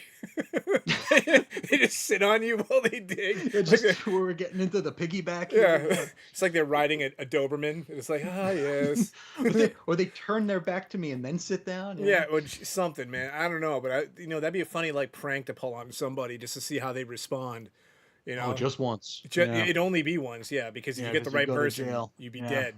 Yeah. Or yeah, you'd be going to jail because you freaking elbowed someone so Knock some hard in their dude's teeth freaking out. avocados. Yeah, Yeah. yeah. But no, I've never Ugh. had someone just freaking throw their ball bag on my neck, man. So Oh, that's yes. unusual. Mm-hmm. There is some etiquette involved with that too. Like even when I'm digging, I try not to get too close to anybody. No, Like same here. Or there's I'll ask what direction they're going sometimes. yeah, right, right. Like Rules of the if road. there's like a long line, it's like, oh, what direction are you going? Because I don't want to take. You were here first, Mm-hmm. so if you're going left to right, I'm gonna start on the left. You know, I'm not gonna take something from you. You were here before I was. Yeah. But I've never had anybody ask me that. Well, digging etiquette, and this is Mhm. going to elicit something from you. I know this Okay. for a fact. And all of us have experienced it. Is when you're having a good time, Mhm. fingers are moving, ding ding ding ding, going Sure. through that bin, and then you see some guy whip out his phone. He ain't looking at No, CLZ. no. He ain't looking to see in his spreadsheet what he has in his collection. Mm. He's looking for key issues or he's looking for values. Yes. And I've even had to do Mhm. before, like talking to his phone, like, hey, so and so, whatever device he's using, Mhm. how much is Star Wars 21 worth? And you Mhm. go, you son of a bitch, Out. out of here. Gone, be gone, man. For the love of the game, out. Yes. And it's bad when like they'll be going through like a 50 cent or a dollar bin and they'll ask the person behind the counter Mm. Would this be a good investment? Oh yeah. It's like Sure. he put 18 copies of it in the 50-cent bin, you Yeah. idiot. Yeah. Yeah, that's a great investment. Well, yeah, of course. What else is he gonna say? He wants you to buy the book. Oh yeah, man, Oh that's a yeah. hot one. That Yes, that book's on Lando number fire. 2. Yeah. Yeah, we the 57 copies of Lando number 2 in the bin that I had Ah, to buy to get the rare variant. Yeah, that's a right. great investment, pal. Oy, okay, back to Chris's email. He Okay. says here, if you ever get the chance to read Grant Morrison's X-Men Manifesto, it gives you a great input into the mindset of Marvel at the turn of the century. He explicitly states he wanted to make the comics more like the movies before because more people watched the movies and read the comics. He wanted to make the X-Men cool again, and the movies were seen as cool. Far better shape when Superman came out in 1978 and Batman came out in 1989, so DC didn't need to change comics to fit the movies. But by the 90s and into the early 2000s, Marvel really needed to chase that movie watching audience, and what a great job they did of that. And DC really dropped the ball by not producing monthly comics that tied into every single CW Arrowverse show. And I don't know when the Arrowverse, I hate putting verse at the end of words. I don't know when that started. Was that before the New 52? No clue. You know what? I Yeah, think I saw the yeah. ads during that on the back of books. I've never seen Green Arrow. I don't know. No, I don't me know. either. But because I know they made, the New 52 Green Arrow was markedly younger than the Ollie Queen we knew. So I think that was an attempt to do something like that. Mm-hmm. Um, they kept Barry Allen a blonde, which I know he's not a blonde on the show, so that's kind of weird.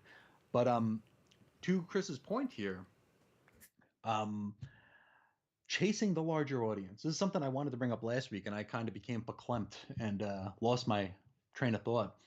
Something that me and Reggie talked about on an episode of Comics Talk was the four kinds of fans. And it's something that I talk about often to the point where it almost bores me to talk about it, but I think it's an interesting topic. Um, I actually first heard this spoken by Jim Cornette, a wrestling personality. He's been, he's owned wrestling companies, he's been a booker, a matchmaker, he's been an on-screen talent, commentary, stuff like that. And he was talking about chasing fandom as it pertained to the wrestling business, but a lot of it is universal, not just the comics, but to any sort of fandom. Where his train of thought or his working theory was that you have the four types of fans. The first fan is basically us, the people who are just there. We're going to be there, rain or shine, good or bad. Like you said, it was so hard to drop the Hulk. For me, it was so hard to drop the X-Men for the 5 minutes that I dropped the X-Men. I'm always going to be there, so they can count on me. Then you have the second kind of fan who will only show up when the product is good. So if there's buzz on a wrestling show, people are going to check it out. If there's buzz on a comic book, people are going to check it out, because they hear it's good, they hear it's great. Watchmen, it might be a good example because everybody hears about Watchmen. So Watchmen might be the only trade or graphic novel or whatever the hell we're calling it this week that people have in their collections. So that's your second type of fan. They'll be there when it's good. The third type of fan is the stunt fan. They're the ones who are going to come for the events. They're going to come for probably the variant covers. They're going to come. They're the speculators. They're going to come for, when Kevin Smith writes Green Arrow or Daredevil. They're going to pop in for that sort of thing. They're the stunt readers, so you can't count on them all the time. They're only going to be there in certain situations. They're not even fair weather fans. They're the odd outsider curiosity fans that are just going to be there to take part in whatever stunt there is. And then the fourth type of fan is probably the most important ones. They're the ones that are never coming. They're the ones who are never going to walk to a comic book store. They're never going to buy a comic book. They're never going to read a comic book. They're never going to talk about a comic book. But unfortunately, that's the market that everybody's after. You have the first group, you have rain or shine. Second group, you have when it's good. Third group, you Mm-hmm. have when you're lucky. The fourth group, you're never gonna have. So stop chasing them. I talked about this on Comics Talk, and I mentioned how there's a huge fandom for Doctor Who. Okay. Doctor Who is a big deal. People love it. People get obsessed with it. I have no interest in Doctor Who, so hey, people writing Doctor Who, don't try to sell it to me because I'm not coming. Mm-hmm. Appreciate the fans you have. Write for them because they're there. Write the show good so you get more people, but don't write it for me because I'm not coming. You know, and Right. it's unfortunate that the comics industry is chasing this elusive fan that is never, ever, ever gonna buy. Yeah, You appeal have to your any fan base. thoughts? Stay true to your fan Yeah. base. That's always going to work. And you'll hate this, but yesterday that was a conversation Hmm. point with me and my friend Beta while we were hunting because we Hmm. were talking about movies Hmm. and like the whole Godzilla franchise, where it's like what Hmm. works, what doesn't work. Well, people who are going to see Godzilla movies don't want Shakespeare, man. They want True. CGI monsters fighting on screen. They want a popcorn movie. Stick to that. Of Stick with course. what works. Yeah. Know Yeah. what your fan base wants and Hmm. appease them. You know, Sure. and it's okay if you want to go down a different avenue. For example, in the Godzilla franchise, they have a TV show called Monarch, which explores a more Hmm. human element of the death and destruction in the wake of a kaiju. Okay. That's cool, right? Sure. So there are different avenues that you can still take, but you're just Of course. you were staying true to those To who the mythos. show Yeah. those who show up. You Yeah. know, I brought up Absolutely. Ghostbusters. I love the Ghostbusters franchise. Hmm. Um, and yet again, I apologize. I'm going too long about this with the No, no, movies no, no. thing, Go, go, but go. Ghostbusters Afterlife Which is was that? this is Is the that this is the one that came out more recently. So there was one that just came out this year called Frozen Empire. This okay? one was the one right before it. How many damn Ghostbusters movies are there now? Okay, so there's I only saw the first two. five. The first, oh, thank God you Oy, saw the first two. I did. So the first two, and then they had the all-female Ghostbusters, which they did have a couple little hints at the original Ghostbusters, but it's basically a separate universe. And then Ghostbusters Okay. Afterlife, that was basically Ghostbusters 3, okay, in a way. Okay. And the fan service on that film was incredible. Like, Okay. from little Easter eggs, like, you know that meme where I get that reference. I get, like, Sure. Sure. dude, it just made you feel good watching it. If you love Okay. the Ghostbusters franchise, that movie Hmm. was made for you. All the Do you think love, that was all the care, a bit of a woven. correction for the other movie? Well, it was made by the son, directed by the son of the guy who did the original Ghostbusters. Harold Ramis or No, Reitman. So Ivan Reitman oh, was the Ivan original Reitman. Okay. director. Yeah. So this is his son Yeah. Jason, Okay. and you know it was almost like a love letter to his youth, his dad, to the entire franchise. That pretty much Very cool. spawned all this fandom that I'm involved Sure. in. Sure. Now, Frozen Empire didn't have that. It didn't have Okay. all those feel good feelings as I was mentioning woven Hmm. into it. It's still a good movie for a Ghostbusters fan, but it seems Okay. like it kind of steered a little bit off from what made Afterlife so great. Okay. So, and the only reason why I'm going off on this little tangent here is because I am just so dead set, Hmm. 100% sold on that. And you brought up Cornette with his rules, even though Yeah. his whole gimmick was such a cheeseballs thing. And I don't know a lot about wrestling, but walking Mhm. around with a tennis racket, man, Martina Navratilova is going to walk through that door and kick your ass. Well, his thing was that he was he was in like southern territories, and he was Mm, kind of the rich kid. Like he was the one who went to the country club, so this was indicative of his wealth and how he was better than people in the crowd. And it kind of just stuck. It became like a trademark. okay, well, Yeah, so there is a backstory to it. It wasn't just there for a weapon, but I think it'd be better if his backstory was he was from the Yukon and he needed those to slush to around in the walk through the snow. snow. Yeah, attached to his feet. Just saying. But anyway, back to you, Chris. And back to the other Chris. Yes. He says here, I never got into trading cards, but I had a full set of the Wizard included cards, and that was Hmm. about it. I do remember Jim Shooter's Defiant comics having a card set, which, when completed, gave you a complete readable zero issue of the series Plasm. I didn't have it, but I remember it. I do remember that as well. And do you remember how Marvel tried to screw Shooter with Plasm? I Do you don't. remember that? I don't know anything about it. Yeah, because I guess Marvel UK had a book called Plasmer, and they tried to call out Shooter for like trademark infringement with Plasm. So they had to like, I think the first issue was called Plasm, and then they had to change it to like Warriors of Plasm or something. Okay.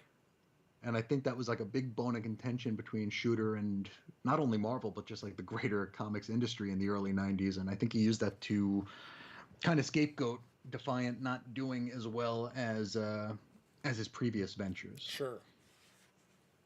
Now, back to Chris here. This is his last point. He says, while we're on the topic of comic fads of the 90s, do you guys remember ashcan editions? They were a big thing in the 90s and died a rather quick death. And as long as I'm talking about tiny comics, how about the mini comics that were included in the DC Kenner Superpowers figures and Mattel's Masters of the Universe figures? Do either you or anyone in the audience collect them?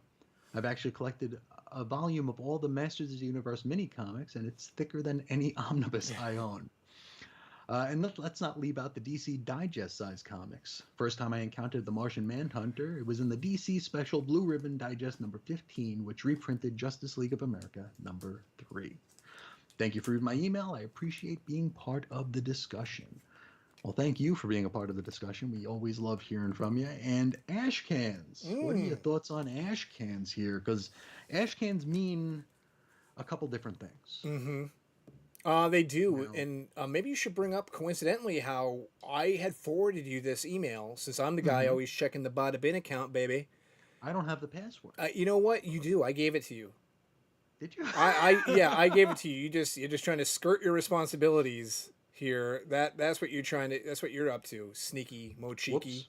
Um, Busted. but anyway, you had picked up a magazine I did. I did, relating and to I don't ash have it cans. here. Okay, you It's have. over there. I can go get it. Well, hey, all right. But anyway, I was like, wow, what's the timing on this? This is insane. Mm-hmm. But Mm-hmm. my view on ash cans, I think I only own one, and Mm-hmm. that's the Rick and Marlowe Hulk wedding issue. He's gone. Ladies and gentlemen, he couldn't even stand to listen to me talk about my lone ash can. He decided to get up and leave the show. Look at this guy. He didn't even say anything. No announcement. Just got up and left. So thanks, Chris. Thanks a bunch. So anyway, you heard any good jokes lately? How about that weather? Oh, what do you think about the Mets? Oh, there he is. Now he's back. Hey! You, All right, you I shot found it. out of here like a freaking cannonball. I did. I did. Um, It is this here. I don't know if you can see it. Can you see it in the screen? I don't. I let can't see me my screen. let me make it bigger for you in Okay. the audience there so they can see it. There we go. Now we can see it much better. Comic There Book you go. Marketplace, DC Ash Yes. Cans. Yes. Now this is a little bit different from the ash cans in the 90s, because the ash cans in the 90s were basically weird little collectibles. You mentioned the Rick Jones wedding one. Um, Right. the first time I ever heard the term ash can was during the lead up to the launch of Generation X. Not your favorite comic shop, but the Marvel Boo. thing with the next iteration of the New Mutants, basically. And that was the first time I ever heard what an ash can was, and I still didn't know what it was. It was just a little comic. And I know Image got on the trend there. I think I have like a Unity #1 ash can edition.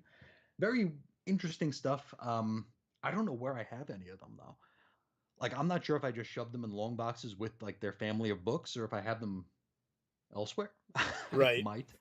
Um, but these ash cans are quite different. The ones in the old marketplace here, because these are the reason the ash cans were. I haven't read the entire article yet, but ash cans were made basically to protect copyright. Um, you'd basically just get a title on a random cover of a book with random insides of a book just so they could secure the copyright. Like here, if I can find the page here, yeah, here it is.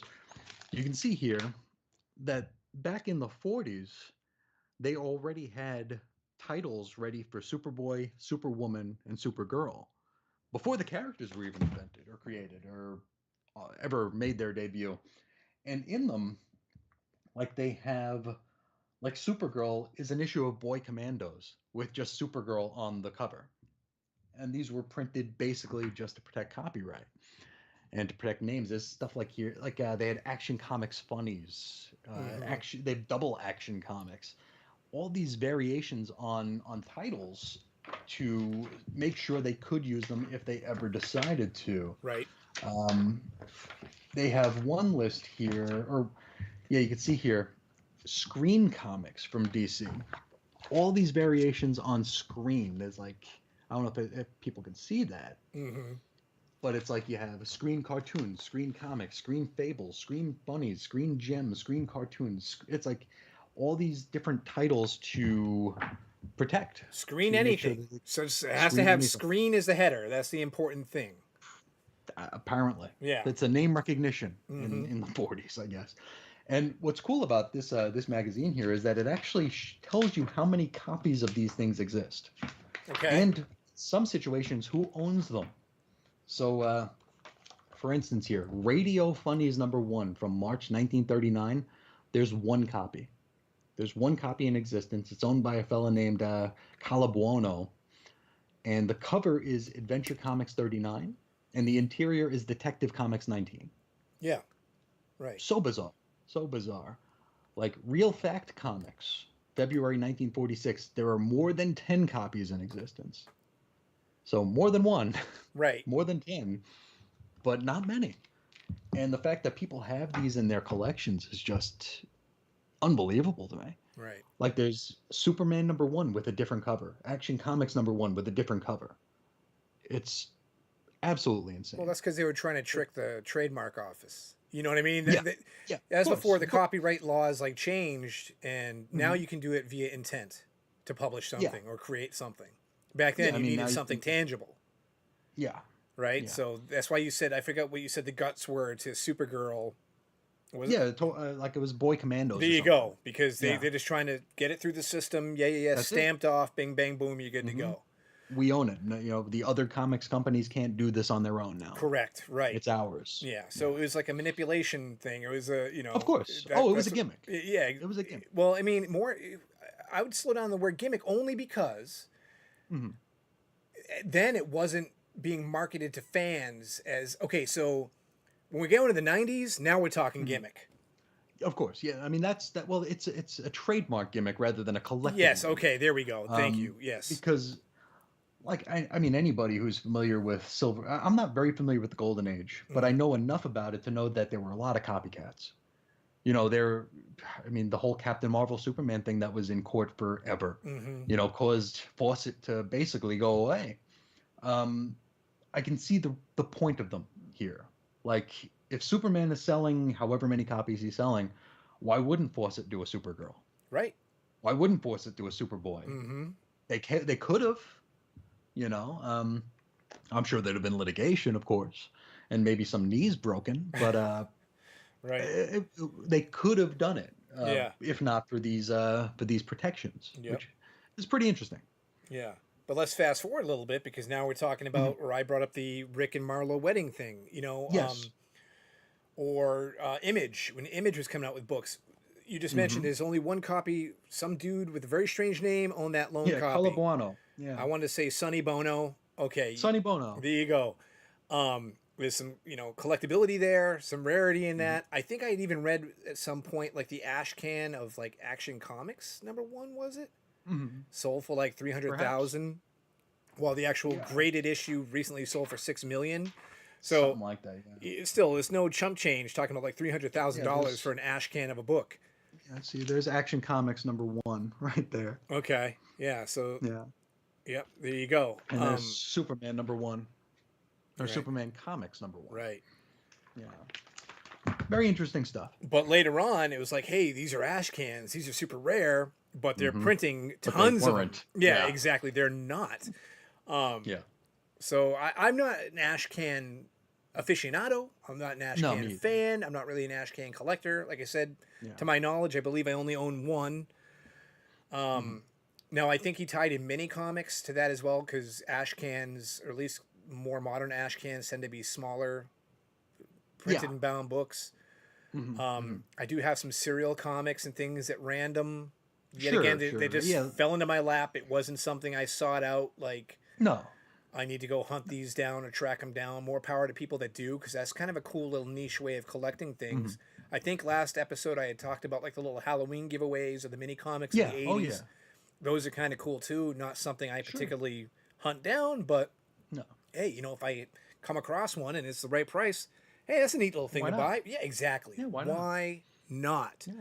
The Yeah. history of ash cans is very interesting, though. It's weird. Yeah. Mm. I remember recent times here. I remember right after Rebirth. Um, DC had I don't remember which serial company it was, but they put out a Justice League series in various Mm-hmm. serial boxes, and it was New 52 stuff. But they just launched Rebirth, which is just more of the out of sync nature of the Yeah. comics industry. I think I even have one of those. It came in like a box of Honey Nut Cheerios or something. Something like that. I've got Yeah. one of them. Yeah, And I might have even bought the Honey Nut Cheerios just because it came with a free little mini comic. But it's potentially. that one I know for a fact I don't have in a long box somewhere. I think it's actually stuffed in a novel in It's my a books. bookmark. Yeah, Yeah, exactly. Right. So I don't think there's much and value behind that.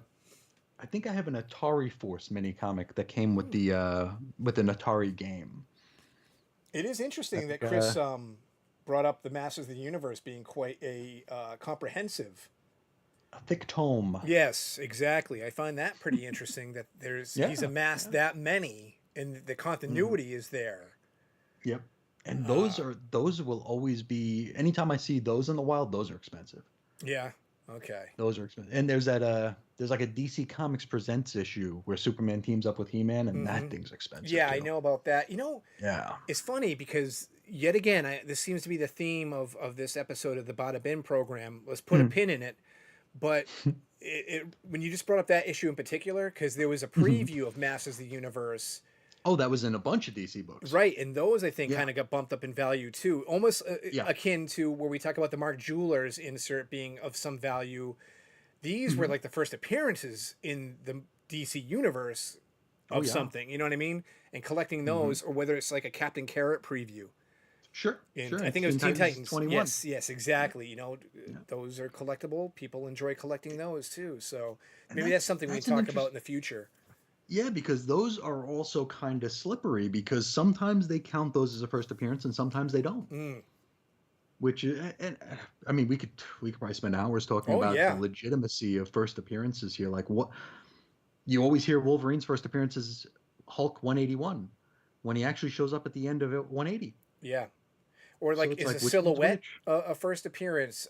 Exactly. Jeez Is Louise, Doomsday's fist. fists. Yeah, you just took the words out of my mouth. Mm-hmm. That's the Yep. first thing that popped in my head. Is fist pounding Yep. on a damn door, or Mm-hmm. DC Sampler with John Constantine, teen, whatever you want Yep. to say. That predates Swamp Thing number 37. Yeah. Does that he's in there? Oh yeah. The first appearance of Gambit. It's either Uncanny X-Men 266 or an Uncanny X-Men annual Mm, that was supposed to take place after it but came out first. It's weird.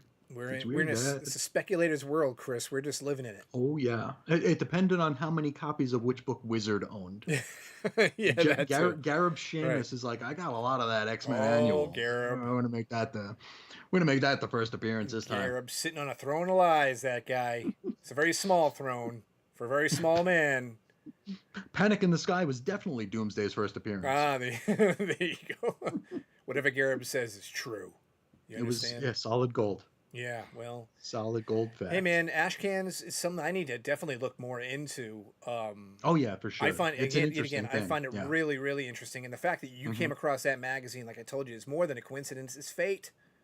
It That's is. what It it is. is. So Yeah. you're I going to read stumbled it. into a shop that had a new short box of magazines, and that does not happen often. And when you go to the shops and you see magazines, holy cow, that's like our Hmm. history books. That's our Oh, texts. yeah.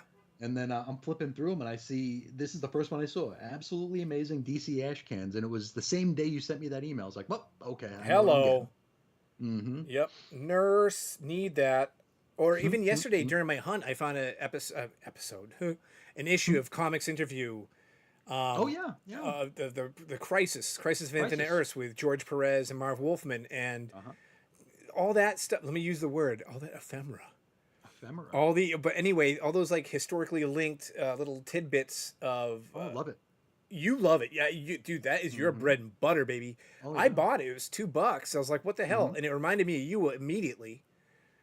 So I was like, why don't I pick this up? It's a cool thing to have, and Mm-hmm. it actually led me into the whole freaking diatribe about how Crisis was the one event that actually had love and care and good intent and what have you Yeah. into it. And I'm like, On that subject. oh, On that subject here, yeah. I found an issue of the Comics Reader from I think it was 1982, maybe 1983. Mm-hmm. It's a fanzine. It's very cheaply made because it's a fanzine. Yeah. It's got a lot of charm to it. Okay. But to the point that Crisis was lovingly made. In that magazine, Sure. this fanzine from 1982, they were already talking about Crisis. That parts were coming together. It was, it was called History of the DC Universe back then, but it was Crisis. So they were talking about that 3 years before the first issue came out. Yeah. That never happens anymore. No, God, no. No. It's like we bring up the Superman summits, Oh yeah. of the Triangle Yeah. era and how special. We'll never see that again, Never. Never. How important You to couldn't map out an entire year's worth of Superman stories between all the creative teams and just hammering things Yeah. out together and just figuring out what you're going to do. And it's Oh yeah. unbelievable. And it's awesome. You couldn't get two comic writers right now to agree on how to make Jello, much less tell a year's worth of stories. Yeah. Yeah, it's unfortunate. I know, it's sad. It sucks, man. But what are you going to do? Yet again, I just What said, can we do? I just said we live in a speculative world, and now we also live in a world where editing and things that editing is voluntary. there you now. go. Something that we thought that was such an important, integral part of everything, that the fabric of the story, of the continuity, and now it's just gone. To the point where people were complaining that every story was editorially mandated. Right? Back around the turn of the century, it's like, oh, the X-Men books suck because they're being written by the editors. Mm-hmm. They're not letting the writers tell the stories. Joe Kelly and Steve Siegel left the X-Men because the editors were getting too involved. Sure. Now, editors are too busy ordering lattes and taking pictures of their lunch. Yeah, I know. It's weird how we as a people tend to overcorrect. Yeah, and I'm sure there's some folks out there probably listening to us right now like, hey, man, you guys are crapping on editors way too much. But seriously, I mean, in reality, when continuity died, okay, the need for editing, honestly, kind of got pushed to the wayside. Now, you want someone to spell check something. You want someone to make sure... But they don't. Okay. You want to make sure the word balloons are assigned to the right people and characters. Right. You know what I mean? But as far as just keeping the stream of continuity going, and which we thought was such an integral and important part of the editing process, it's gone. And that's why Chris says they're out getting lattes or they're doing whatever, because what else could you be doing? You know what I mean? Because, and hey, if you want to prove us wrong, and you want to make us stand corrected, make better comments. You know how to reach us. Let us know. Talk to us. You know what I mean? So, badabinshow@gmail.com. I'll leave it at that, baby. So, yeah, So, Chris, I've been getting nonstop texts from my son saying, Dad, where are you? I want to go to the pool. Why won't you come back to the hotel and take me swimming? So he'll tell the story of the time his dad went to do a video podcast and never came home. Oh, well, dude, come on, man. Don't. It's like foreshadowing some gloom and doom here, man. You're making me scared to leave my house. We're just going to be talking forever. For pianos. He never made it home. Bing. He decided to stay in his podcasting world. Yeah, just stay in this little cube I'm in forever. Yeah. Forever. But I mean, realistically, though, if you don't have anything else, we might as well split, and I might as well get my Piggly Wigglies wet in the La Quinta pool. Dip them toes. Toes. I call them the Piggly Wigglies, but you can call them whatever you want. That's the other thing. Stop wearing sandals outside, people. It's not the beach. Stop doing that. Unless you're wearing them with fashionable socks underneath. That's another can of worms, and not for me. I'm all for it. Only when you're going to Arby's. Well, hey, slow down there, guys. Stop with the Arby's jabs for 1 second and hear me out. Okay. My wife she is horrified by people who wear socks with sandals. For me, more power to you, because you're covering up those ugly tootsies, and I don't have to see them. The worst is about socks with sandals, though, is the shape of someone's foot. Like if they have like those weird ballerina dancers' feet, then you just know there's some gnarly stuff happening underneath that little thin piece of cotton there, fabric of wool. People, stop exposing your feet. Don't do it. I'm like the anti-foot fetish person. You're scared of foot flashers. I am. Ha ha! Look at me now.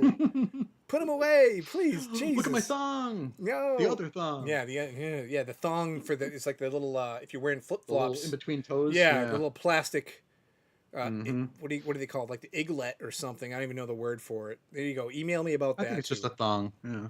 They don't call that a thong. They might. No, the little piece People of call those shoes plastic. thongs. What are you talking about, man? Are you high on something? Have you sniffed too many of those comic shop news? I might have. I I think might I have. think But you sucked a few dust mites and they're inhabiting your brain right now. thong shoes. Google. Yeah, Yep. Thongs. Yeah, they're thongs. Thong thongs. sandals. Thong sandals. What the hell is going on here? This is Telling you. bizarro world. Flip flops are also called thongs. Sometimes pluggers, single or double, depending on Oh, construction. that sounds filthy.